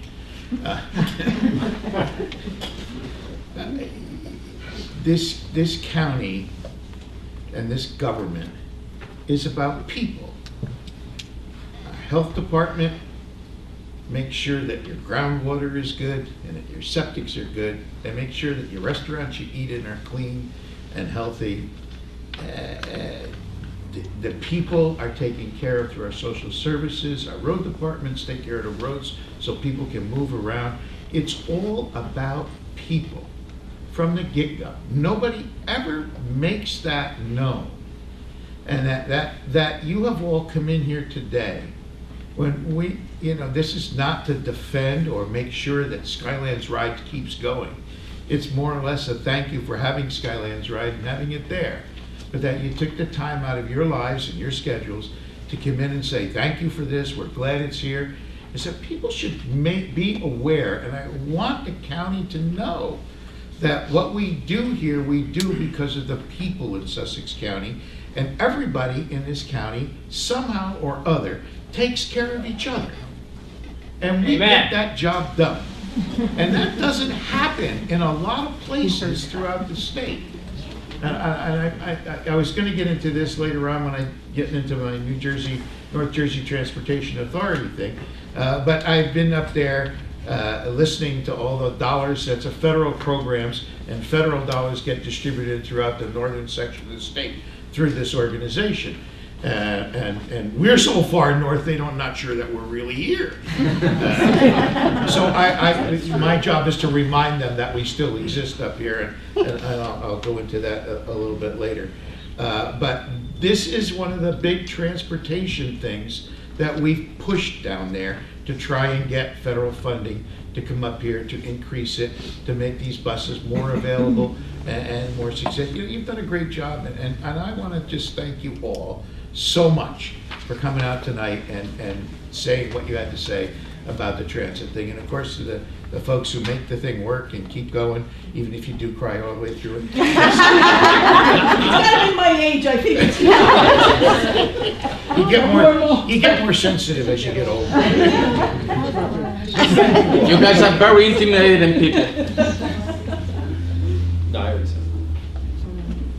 Are we doing our regular thing? Yeah, we are. I just want to thank everyone for coming too, and it's clear that this whole transit program is a lifeline to many people, And you do get emotional as you get older because you've seen so much. We hear it every And the day. beauty of Sussex County is that as we get older, we become more compassionate up here. And I don't care what town you're in, from what area in Sussex County, it's just the way the people are here. We care about each other, we're there to lend a hand, and we're a compassionate heart to our community. And everyone sitting in this room are a part of that. So to our drivers, to all of those that make this happen, I just really want to thank you, because you're doing such a service to people, and having them come, I can't appreciate more that you actually came out of your home, and Doris came up with others and spoke. Because what you have to say is extremely important. It's wonderful that everybody that works for our transit system realizes and hears a testimony of your compassion and how it actually affects people. And for those that have other organizations that they're affiliated with people that need to use this service, they're telling you how important what we do here is, and you need to hear that. And I'm grateful for all of you for coming out, and we all wish you the best. And as with all of our departments, and I mean that as our engineer is standing back there, we never compliment him, they all work that way for the good of the community, you know, and so many of you work quietly. We don't get to hear and see you, but everything gets done. People get where they need to be, and people really appreciate what you do. So it's been a wonderful presentation. Again, I thank all of you for coming and for everyone involved. And we're going to continue on with our meeting. If you would like to leave, please feel comfortable to do that, and know that we appreciate that you were here tonight. But we have stuff to say. Yeah, it's just gonna get better. We really do have stuff to say. I have a rant I want to do if you want to hang around for that one. I just want to make one announcement before you leave. I just got this email tonight, and I want to read it to you so you know. In an effort to help curb abuse and misuse, Walmart is launching a first-of-its-kind opioid disposal solution available at no cost in all company pharmacies, known as Dispose RX. The small packet contains ingredients that, according to the manufacturer, when emptied into a pill bottle with warm water, ultimately enable patients to responsibly dispose of leftover medications in their trash. According to the Substance Abuse and Mental Health Services Administration, the National Institute of Drug Abuse, more than 65% of people misusing prescription opioids are getting them from family and friends, and personal prescriptions are one of the main sources of non-medical opioid abuse. Dispose RX provides an effortless way for patients to destroy leftover opiates in a way that to do so without ever leaving home. So if you want to follow up on that, all Walmart pharmacies will have it. Feel free to go in and inquire them about it, and that's a great way to dispose of medications. Thank you.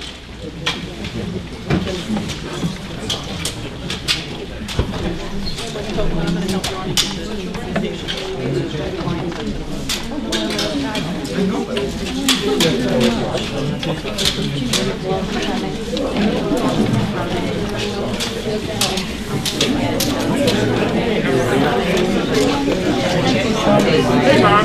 Good to see you. Hey, Barry. How are you? Good to see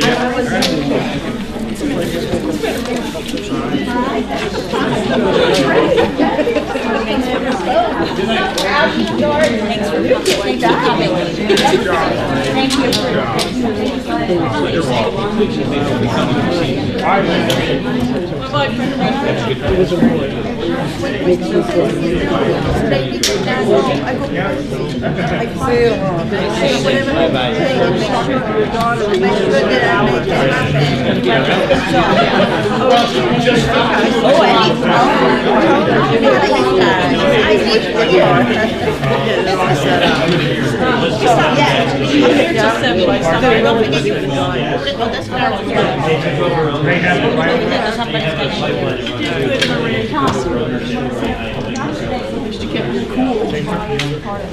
And then I believe they served it.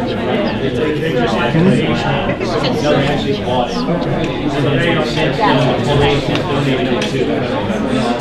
So the federal government currently comes from Workers Road and north all the way to So this is owned by a resident? That's owned by the federal government. How did you get this? Yeah, all that was, yes. So they purchased the whole drive. They did purchase it. They purchased it, yeah. They own the, They own it. there's no private property owners in there. Nope. Federal government owns it in fake. And being it's over a gas We work our utilities. Most of the other residents. Yeah. So far, just haven't been too concerned.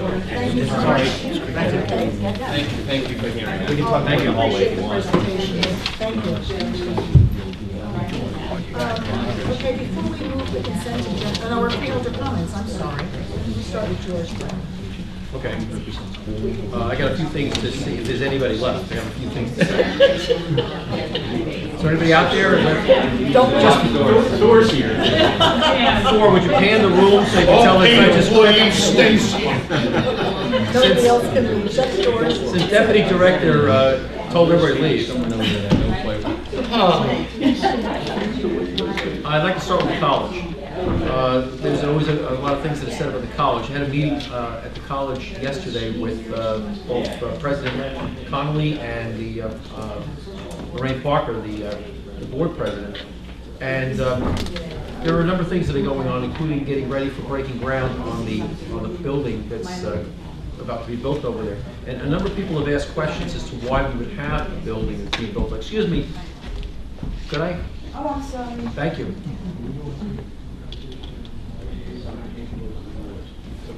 This building is going to facilitate the ability, this building is going to, I'm talking to the camera, I'm talking directly to the Herald right now. Okay, so Bruce, Mr. Danzis, so you can get this right. The building. Excuse me, what did you just say? Mr. Danzis. They could do what? Get this right. Get it right. Because I have a rant for them in a moment. Okay, It's my fourth time. The building is going to facilitate the ability of being able to educate students in a larger facility, so that there's lecture halls and there's the ability to use 21st century technology. Believe it or not, we're coming up into the world. I'm looking forward to this. I was very, very happy to see last night a very engaged meeting at the college board meeting. One of our newer trustees over there, the name went away. Bill Curcio. Bill Curcio was exceptional in having all the questions asked regarding building facilities, soft costs, engineering. It was really, I couldn't have done better myself. But I would have tried. But he did a very good job, and I'm very impressed with what he did. But there was one other thing that I want to mention, and that is that people judge the college on enrollment. And enrollment has been flat or dropping for a long time. But it also has to be judged on other factors. And one of the factors is that 2 years ago, there was only about 2.5 months of on-hand capital. That had moved up to 4 months of on-hand capital last year. They're now at 6 months. This is a very important gauge of the financial health of the college. And I think that I want to commend the faculty and the administration over there for what they're doing. Now, a couple of things. I'm glad Jim McDonald is here, because I'm going to say something here regarding legends. And if I say something that's wrong here, I'd like you to jump in on this. We became aware that several individuals and families were living in Legends Hotel a year ago. Since that time, Community and Youth Services Division has been coordinating a community services team approach for the welfare of the residents in Legends. The total number of people living in the hotel is unknown. It is believed that 20 or so children are there. The Department and Vernon are working with the New Jersey Department of Child Protection and Permanency in planning for those children. There was a pending eviction which should already have been occurred. However, the court order is to stay until April. Most recently, the Health Division was contacted about no hot water in the Legends and bat infestation. It appears to have contained, the bat infestation appears to have contained the downstairs large utility room. Residents reside in upper floors. A dead bat touched a workman. The bat was collected and sent for rabies testing, which was negative. Am I so far? That's correct. That's what I like to hear. Hot water issue. As the Health Division has no jurisdiction over building issues, the matter was immediately referred to the New Jersey Department of Community Affairs for their action. As of tonight, hot water is on, there is heat, and the residents are comfortable. A team of professionals visited the buildings and reported that the living conditions are clean and there are no visible problems. The county, other than the Health Department, has no viable jurisdiction over anything that goes on at that facility. It's DCA and youth services, if that comes, or adult protective services if there's an issue on that point. You forgot the vulture in the Oh, yeah. boiler room. Is it vulture? Mm-hmm. Oh, well. He was waiting for the. To be continued. To be continued. Second thing. The other day, there was an editorial. Again, Herald, hope you're watching. There was an editorial in the Herald the other day where I assume Mr. Tomlinson had an editorial regarding the CLEAR program and the efforts to address the ongoing drug crisis. But Mr. Tomlinson's editorial, let me start over. Mr. Tomlinson's editorial regarding the CLEAR program and efforts to address the ongoing drug crisis plaguing not only our county but the state and nation ended with a comment on the apparent lack of education and prevention efforts, particularly being conducted by the county. I respectfully disagree with his implication and want to discuss some of the prevention and early intervention initiatives available through the County of Sussex. First, we have the Sussex County Municipal Alliance Program. Get that spelt right. There are 11 municipal alliances representing 21 of 24 communities comprised of dedicated, committed volunteers across the county creating and providing substance abuse prevention programs for their communities. Perhaps you should go to one of them. Through the funding, we receive over 90 prevention and education programs, including evidence-based programs conducted by Sussex County residents of all ages. Some of these programs including Boys Council, Girls Circle, LEAD, Law Enforcement Against Drugs, Peer-to-Peer, Red Ribbon Week, Hero Boys Club, Girls on the Run, Teen Canteen, Footprints, Seniors Are Wise, Service Corps, and Habits for Highly Effective Teens, Hidden in Plain Sight, and Hidden in Plain Sight presentations, which I've attended a few of those. You should go. Parents who have lost, who host Lose the Most, Project Graduation, and many more community, school, and club events and programs. And tonight we gave out a recognition for, Sylvia, help me with that. National Drug and Alcohol Facts Week. Say that louder, they may not hear you. A new initiative called Right Path is a suspension intervention program for Sussex County at-risk middle and high school students offering alternative school service programs and resources, including substance abuse. The program is also designed to provide services for the local police departments with alternatives in lieu of formal juvenile delinquency complaints.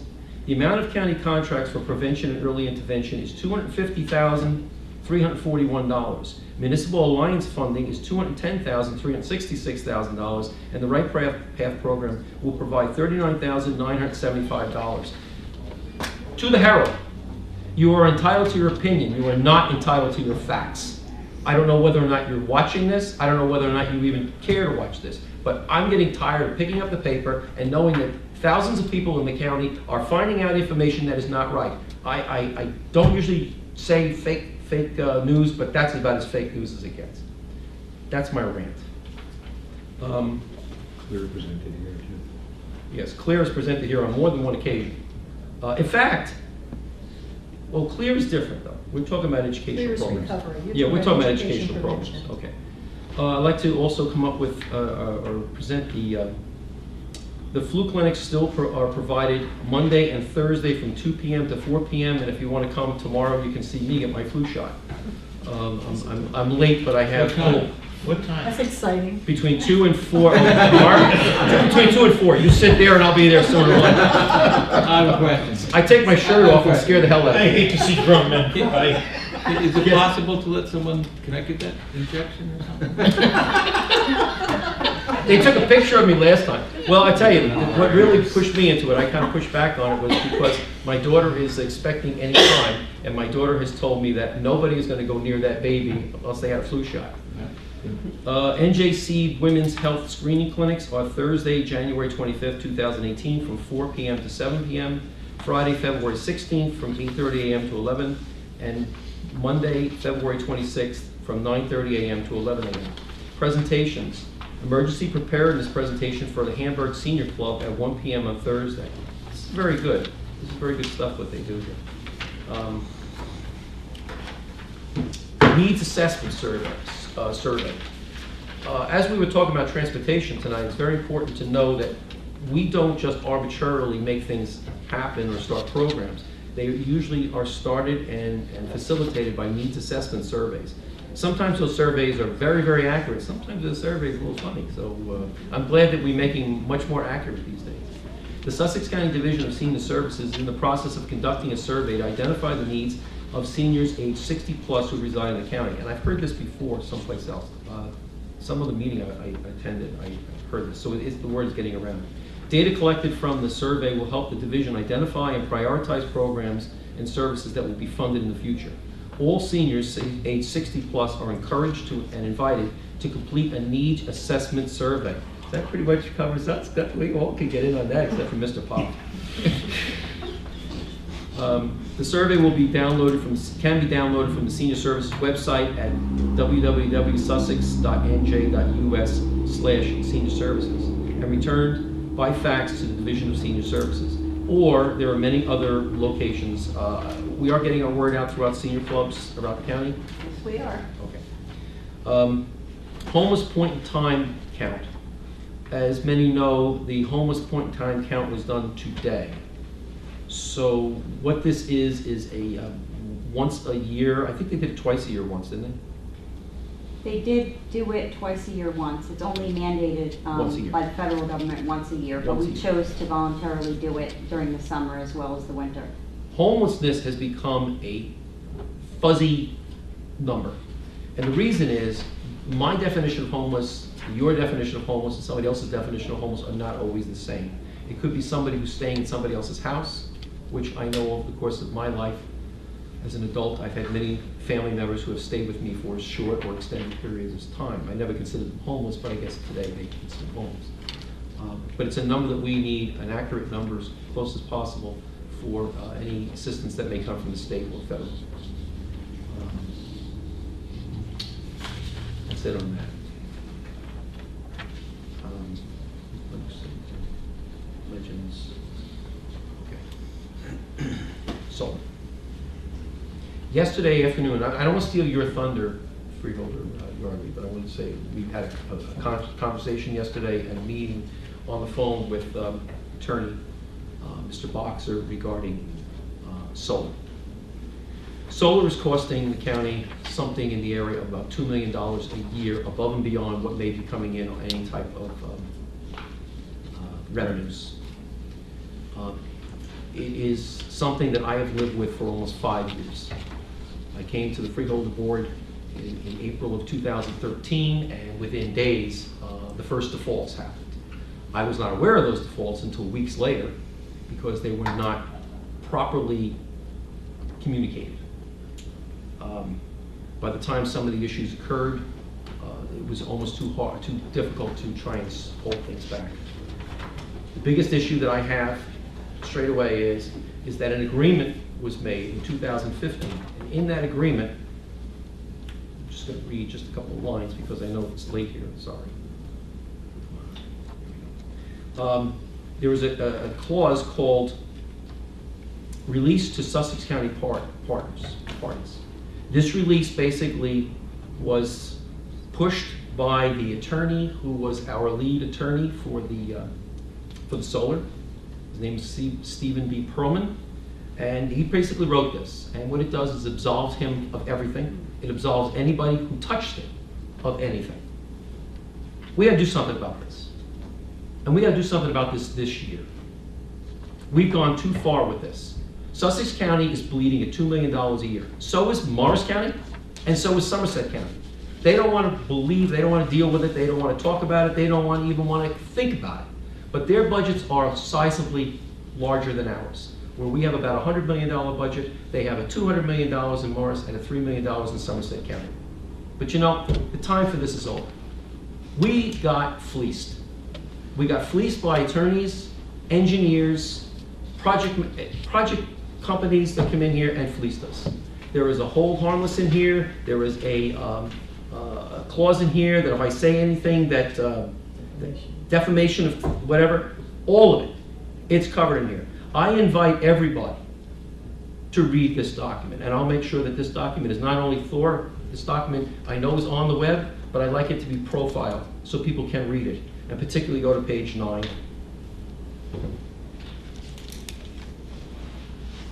I would like to ask this Freeholder Board to seriously consider what our actions are to be. We have been quiet for the past few months because we found that there were certain things that was discussed that made their way out of this building, and we held back. And now it's time to stop holding back. Sussex County does not need to pay this bill and not at least be able to go out there and say something to someone else. We paid a lot of money for a study. We know it. We know who did what to us. It's time for us to now approach it.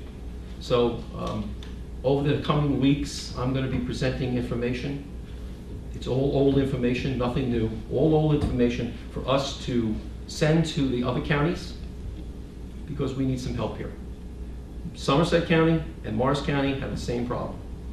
And I know that some of our discussions for other things that we want to do with some of those counties, particularly Morris County, has been held up because of this, and I don't think it's right. I think it's wrong. And I think we have to do something about it. So over the next, like I said, the next coming meetings, I will be providing information, and I'm going to ask the board sometime within the next month for us to make a determination as to whether or not we're going to proceed with this, and how we're going to proceed with it. All right, that's, I think that's it. Didn't I say enough? You're on a roll. I was on a rant, but it was a rant and roll. I care. I care about this. This is something that I have lived with as a freeholder, and all of you at one time or another have had to live with over the course of the last few years. Some people have left and have left us here. And the funny thing is to read sometimes editorials or blog posts or whatever, trying to flip it back onto Freeholder Lazaro or Freeholder Rose or myself, is to somehow or another, we're responsible for where we are right now. And that is not true. What we did was we did the hard work. We did the dirty work. We made sure that we took Humpty Dumpty and tried to put it back together the best we can. And to make sure that the dollars that had to be spent. And it's time for us now to say, enough. Let's move on with this. Thank you. Thank you. Councilman Bergard? No, thank you. Been in and out of the building, trying to meet with different department heads and learning the finance of the building and bugging our county administrator. He's been very patient. I want to say he's talking about strategic planning. Strategic plan, this is what I want to do. And nicely hands me a document called the IQ report from what? ICMA, that's the International City and County Management Association. Operational planning for improved performance, and there's a little section that goes that talks about the strategic planning versus operational planning. I read that.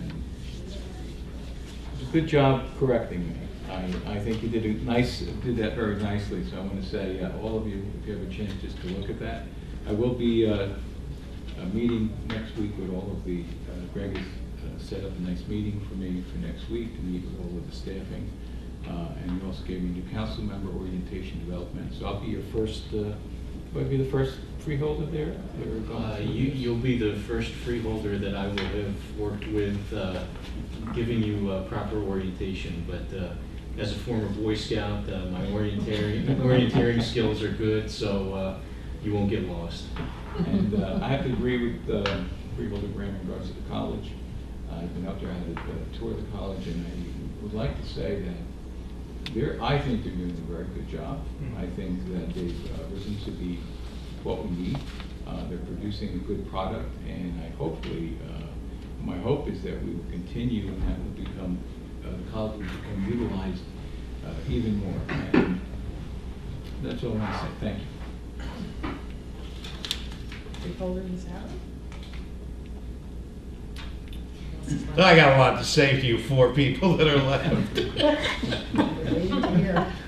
I have been biting my lip for 2 years, and thank you, George, for telling me I can stop biting it now.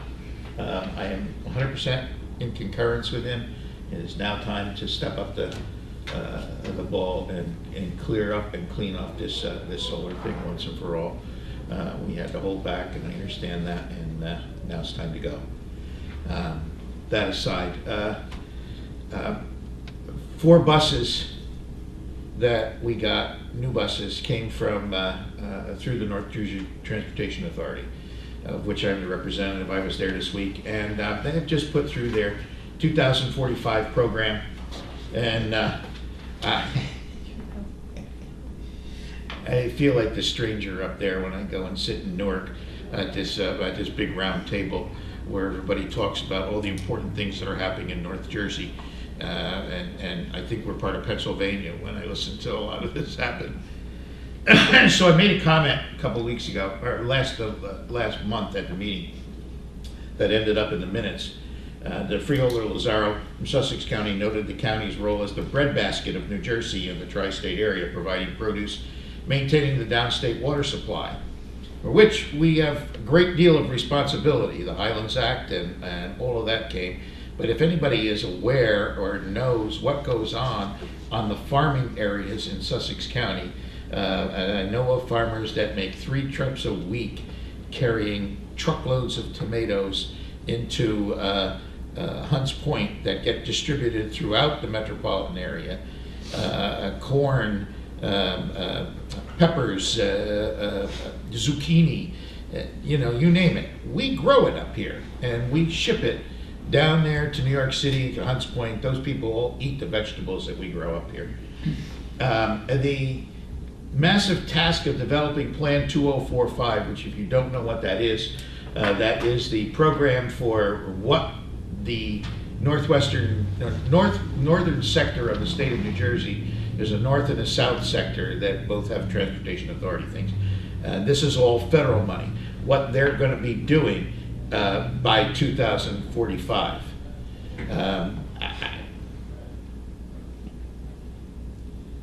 He expressed concerns that there were no resources dedicated to Sussex County. I say, we have businesses and buses, and we have, I wish they could have heard these people talk about how crucial a stinking bus was to them. They don't think about that down there. And they don't think that we need a bus up here, or any of those amenities that they so-called call them. So, we cry for them. There's worry in the county, access to jobs, vacant housing, deteriorating bridges, and lack of rail infrastructure, among other things. And other portions of rural New Jersey, not that we're alone, Warren and Hunterdon counties are also included. And if you look at the map of the state of New Jersey, you'll see that it's approximately 1.4 million people that cover the Sussex, Warren, Hunterdon County areas, and another 8 to 10 million that cover the rest of the state. So, and when you look at that with a red and a green color, you begin to realize that the power is there and not here, and the money gets distributed there and seldom gets up here. So we made ourselves known there and aware that we're here and that we're trying to do things. What else happened down there? There's a new, people have inquired as to why guardrails get replaced. It's been a particular bug of mine, one of those weird things. Now that I work with the road department and I drive around, I see things happening on the roads. I look at the pavements, I look at the guardrails. I never used to pay attention to that, and now I pay attention to it. And I see the guardrails are, nothing's, a bird hasn't flown into them, and they're being ripped up and replaced. So I inquired about that. Are you ready for this? Each time there is work done on a road in New Jersey, the guardrails, according to federal standards, are upgraded. Why? Due to newer vehicles SUVs, etc., that are heavier. Are you shaking your head no? Well, that's the reasoning that I got for that. So I still want to know. Wait a minute. General Motors just announced their cars and trucks are lighter. I thought cars were getting lighter. I just read the explanation. It's not my explanation. It is the explanation that I was given. And it took them a month for DOT to get me that explanation. I don't know why they replace the guardrails, but they replace them every time. And I want to know how I can get my investment in this the company that does the guardrail replacement, because I shouldn't admit to this. I measured them. It's a 4-inch difference in the height of the guardrails because of the newer vehicles to retain them back. What do they do with guardrails that they're going to dispose of? Do they just get rid of them? Can other towns get them, or? Too many questions all at once is too much. Wait, we have an administrator. That'll be the next one we look at. They're scrapped. Yes. There is a They're scrapped and recycled, I assume. It's a constant evolution of guardrail design the standards that are used in the development of guardrails. It's just an ongoing thing in New Jersey, and you got to know that at this level, the competition for money is incredible. The George Washington Bridge, I have a whole thing here that's very interesting, if you're interested in it. And the George Washington Bridge, when it was built, and when it first came across, and the Williamsburg Bridge and East Bridge, and if you do the math on this, in 1960, there were 16 million cars a year that went over, or vehicles that went over the George Washington Bridge, 1960. But you multiply that number by today's cost to go over the George Washington Bridge, and you're talking a little over $200 million a year just at those numbers. Now, I'm sure there are more cars that go over now. Now, somebody's trying. 62, they put the second level. That's correct. I was there for those. So the numbers are astronomically different, and I've always wondered what happens to all the money for the bridges that cross the Hudson and the Verrazano Bridge, which costs even more to cross over. There's an incredible amount of money there, and there never seems to be enough. Now we're talking about putting another tunnel through to Manhattan from New Jersey. Who was going to bear the cost of that? And also there's the Glimmerglass Bridge. Those of you who don't know the Glimmerglass Bridge, this is it. That goes over to Manasquan. $10 million, very important bridge to some people over there. It's a historical bridge. It's marvelous. $10 million to repair it, $25 million to replace it. Those are just some of the things that go on there. So now closer to home. In December, when I last reported, December 16th, we had spent $237,000 on road clearing and storm response. That was Storm 11, December 16th, and we were at 237,000. I'm sorry. Today we have just finished Storm 20, which was January 16th, 7 a.m. and we were at $815,000, round numbers, for maintaining and clearing the roads and having that done. That has been an interesting process. The road department is doing a marvelous job of trying to contain the costs on these storms and still maintain the roads are clear.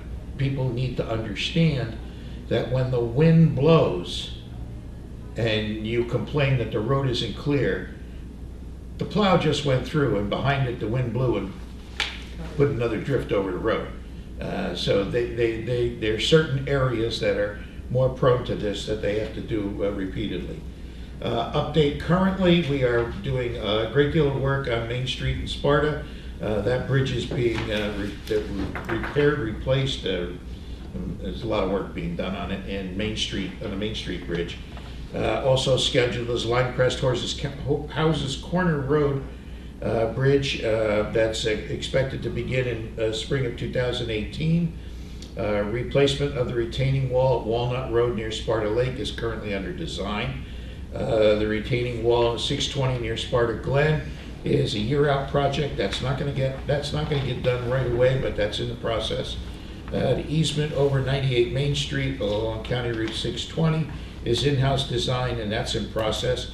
And the county and Sparta are working cooperatively to get all these bridges completed and done in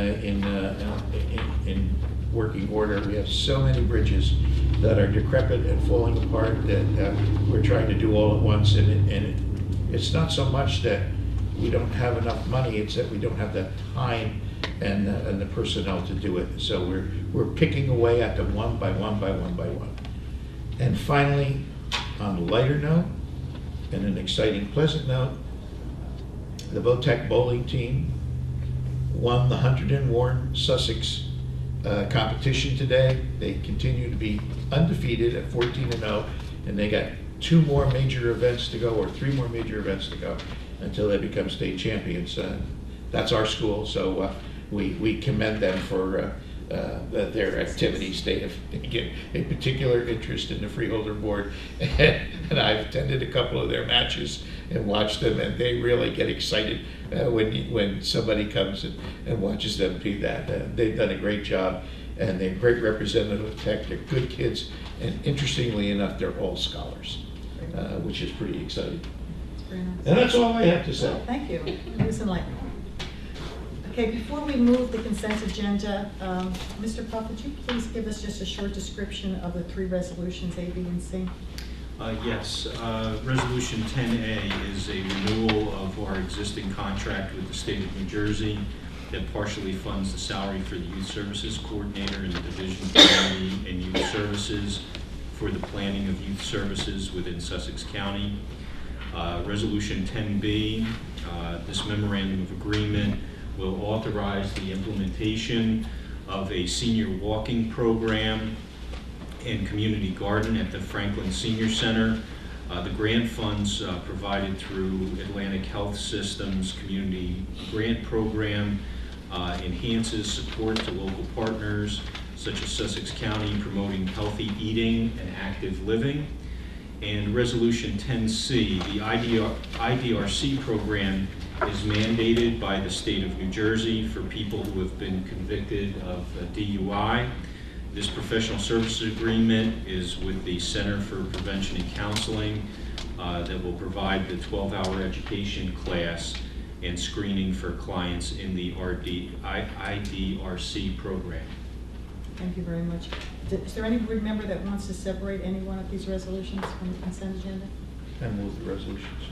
I'll second.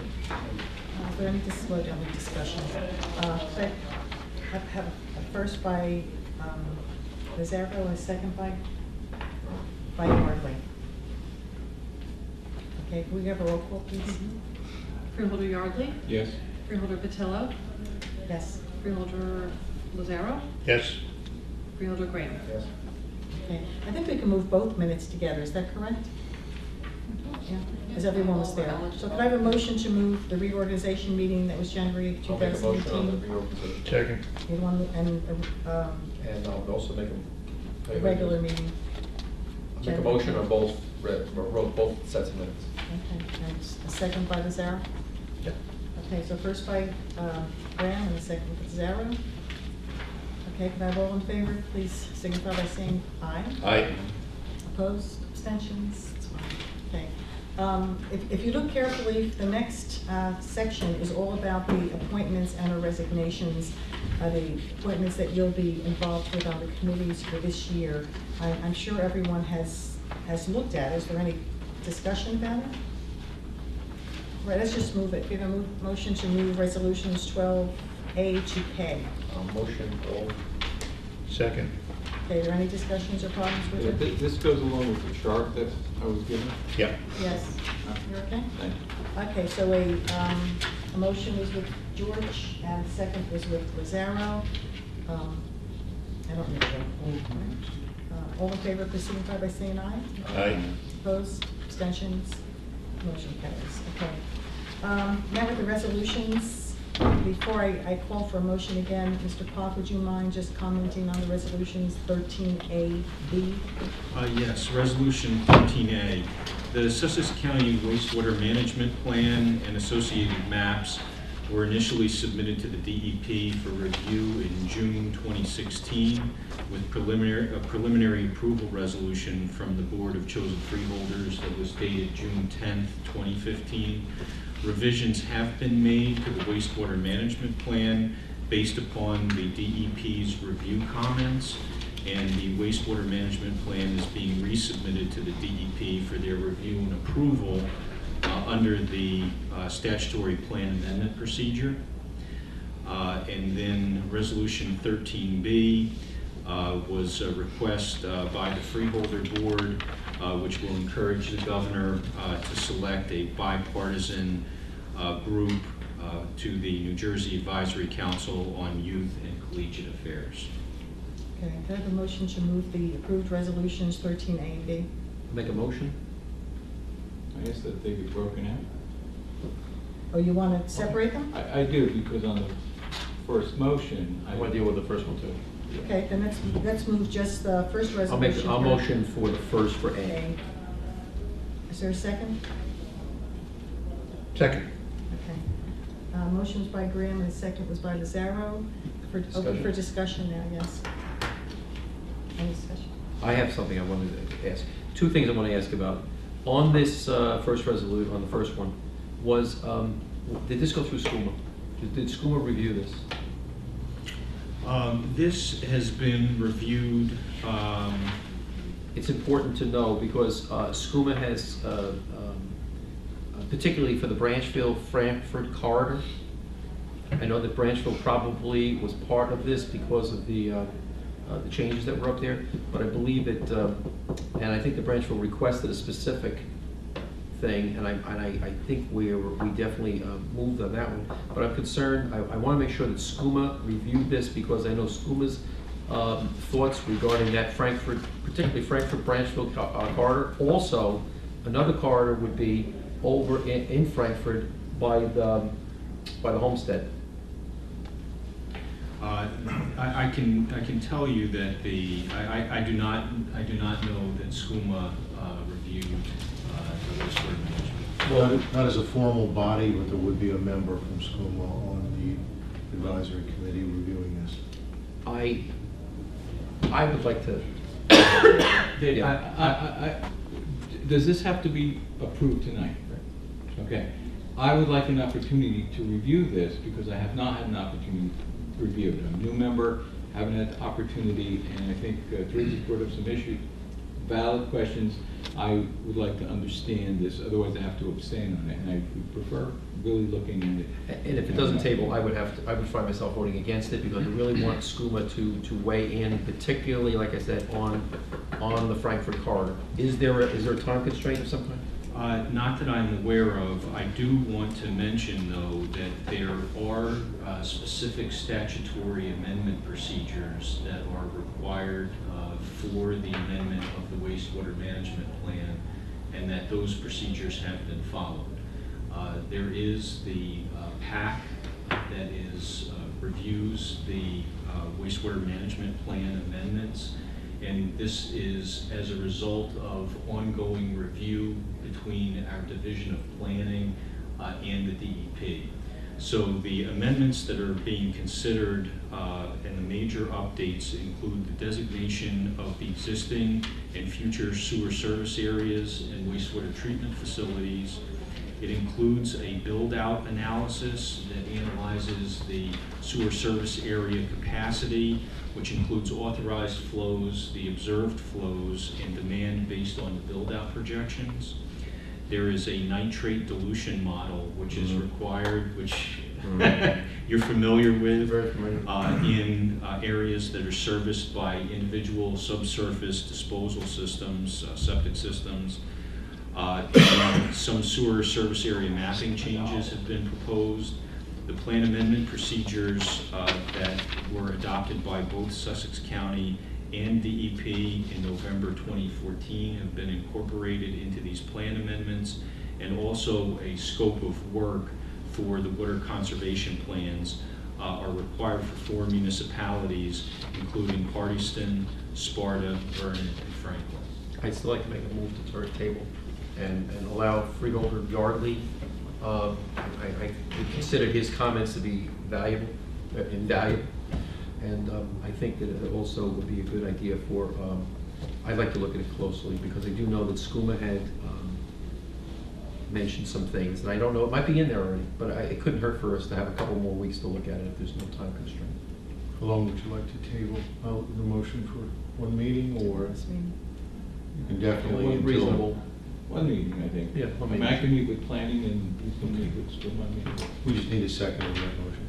I'm gonna second. Okay. Maybe I'll second. Vote on the motion to table, and we're okay. Probably Okay. with a roll call. We have a first, and I have a second roll call, yes. Freeholder Yardley, Yes. Freeholder Patillo, Yes.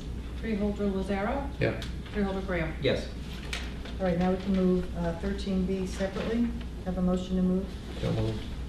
Is there a second? Second. Okay, the motion was by Lazaro, the second was by Graham. Is there any discussion on B? Okay, all in favor, please signify by saying aye. Aye. Aye. Opposed, abstentions. Okay, the motion carries. Mr. Pop, would you mind talking about resolution 14A and 1 and 2? Yes, resolution 14A1 will provide approval for change order number 2, which is the final change order on this project. The change order adjusts the contract quantities to actual as-built field measured quantities as contrasted to what was estimated in the original specifications. And then resolution 14A2 is an award of contract for the purchase of various motor oils, greases, and antifreeze that are used by the County Division of Fleet Management.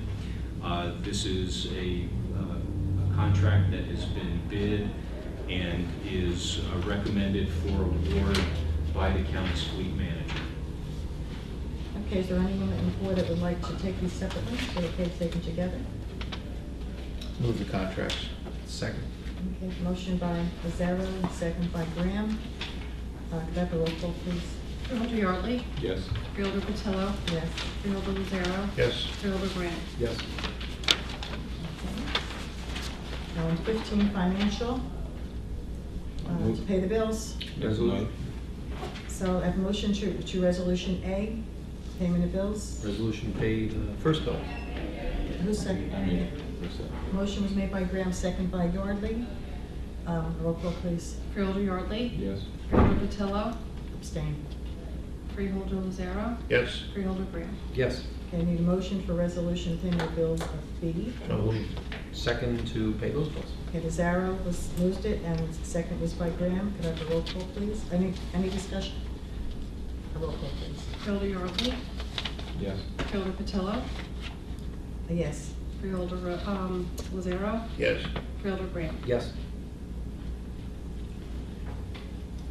Okay, resolution C is the authorization for the Board of Chosen Freeholders to apply to and accept the fiscal 2017 Emergency Management Agency Assistance from EMAA sub-grant through the State Homeland Security Program for the period July 1st, 2017 through June 30th, 2018 to provide funding to enhance the all hazards emergency management capabilities for the Sussex County Sheriff's Office Division of Emergency Management. A motion that.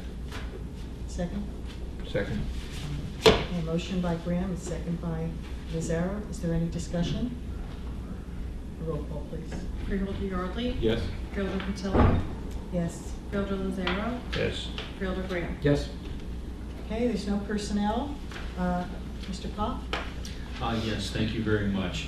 I'm pleased to report that the draft 2018 county budget is complete. I'll be working with the clerk of the board to schedule a budget work session to present the draft budget to the freeholders. I'll also need the opportunity to speak with freeholders Patillo and Lazaro to review the cuts that have been made in order to bring the capital improvement program within the parameters as established by the Board of Freeholders. So I'll be talking to you about that, and that will get incorporated into the Freeholders budget work session. Speaking of the Utilities Authority, they have made a request to make a presentation to the board concerning the leachate pump station and force main. So again, I'll be working with the clerk to have that presentation scheduled before the board, and I would anticipate that will take place at one of the meetings in February. And also two, which I may then hand over to County Council, we have a request that's been made by the law firm of Napoli and Shklonik, which is a law firm who is engaged in litigating opioid damages claims. County Council and I had the opportunity at the end of last year to meet with representatives from the law firm, and they have expressed an interest in coming and making a presentation to the Freeholder Board about the possibility of engaging their services to represent the county in any opioid abuse litigation that would look to recoup damages that the county has incurred, particularly in terms of our corrections efforts as well as the law enforcement efforts through the prosecutor's office. And I'll defer then to County Council if he has anything he'd like to add relative to that. Not at this time. Nothing? Nothing to report yet either. Okay. At this time, I'd like to have a motion to open the floor to the public. I'll make the motion.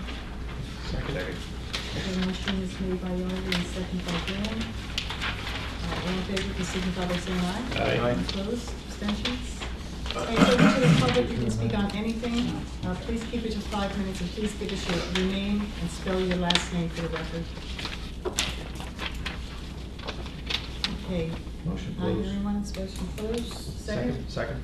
Motion by Rosario and second by Graham. All in favor, please signify by saying aye. Opposed, abstentions.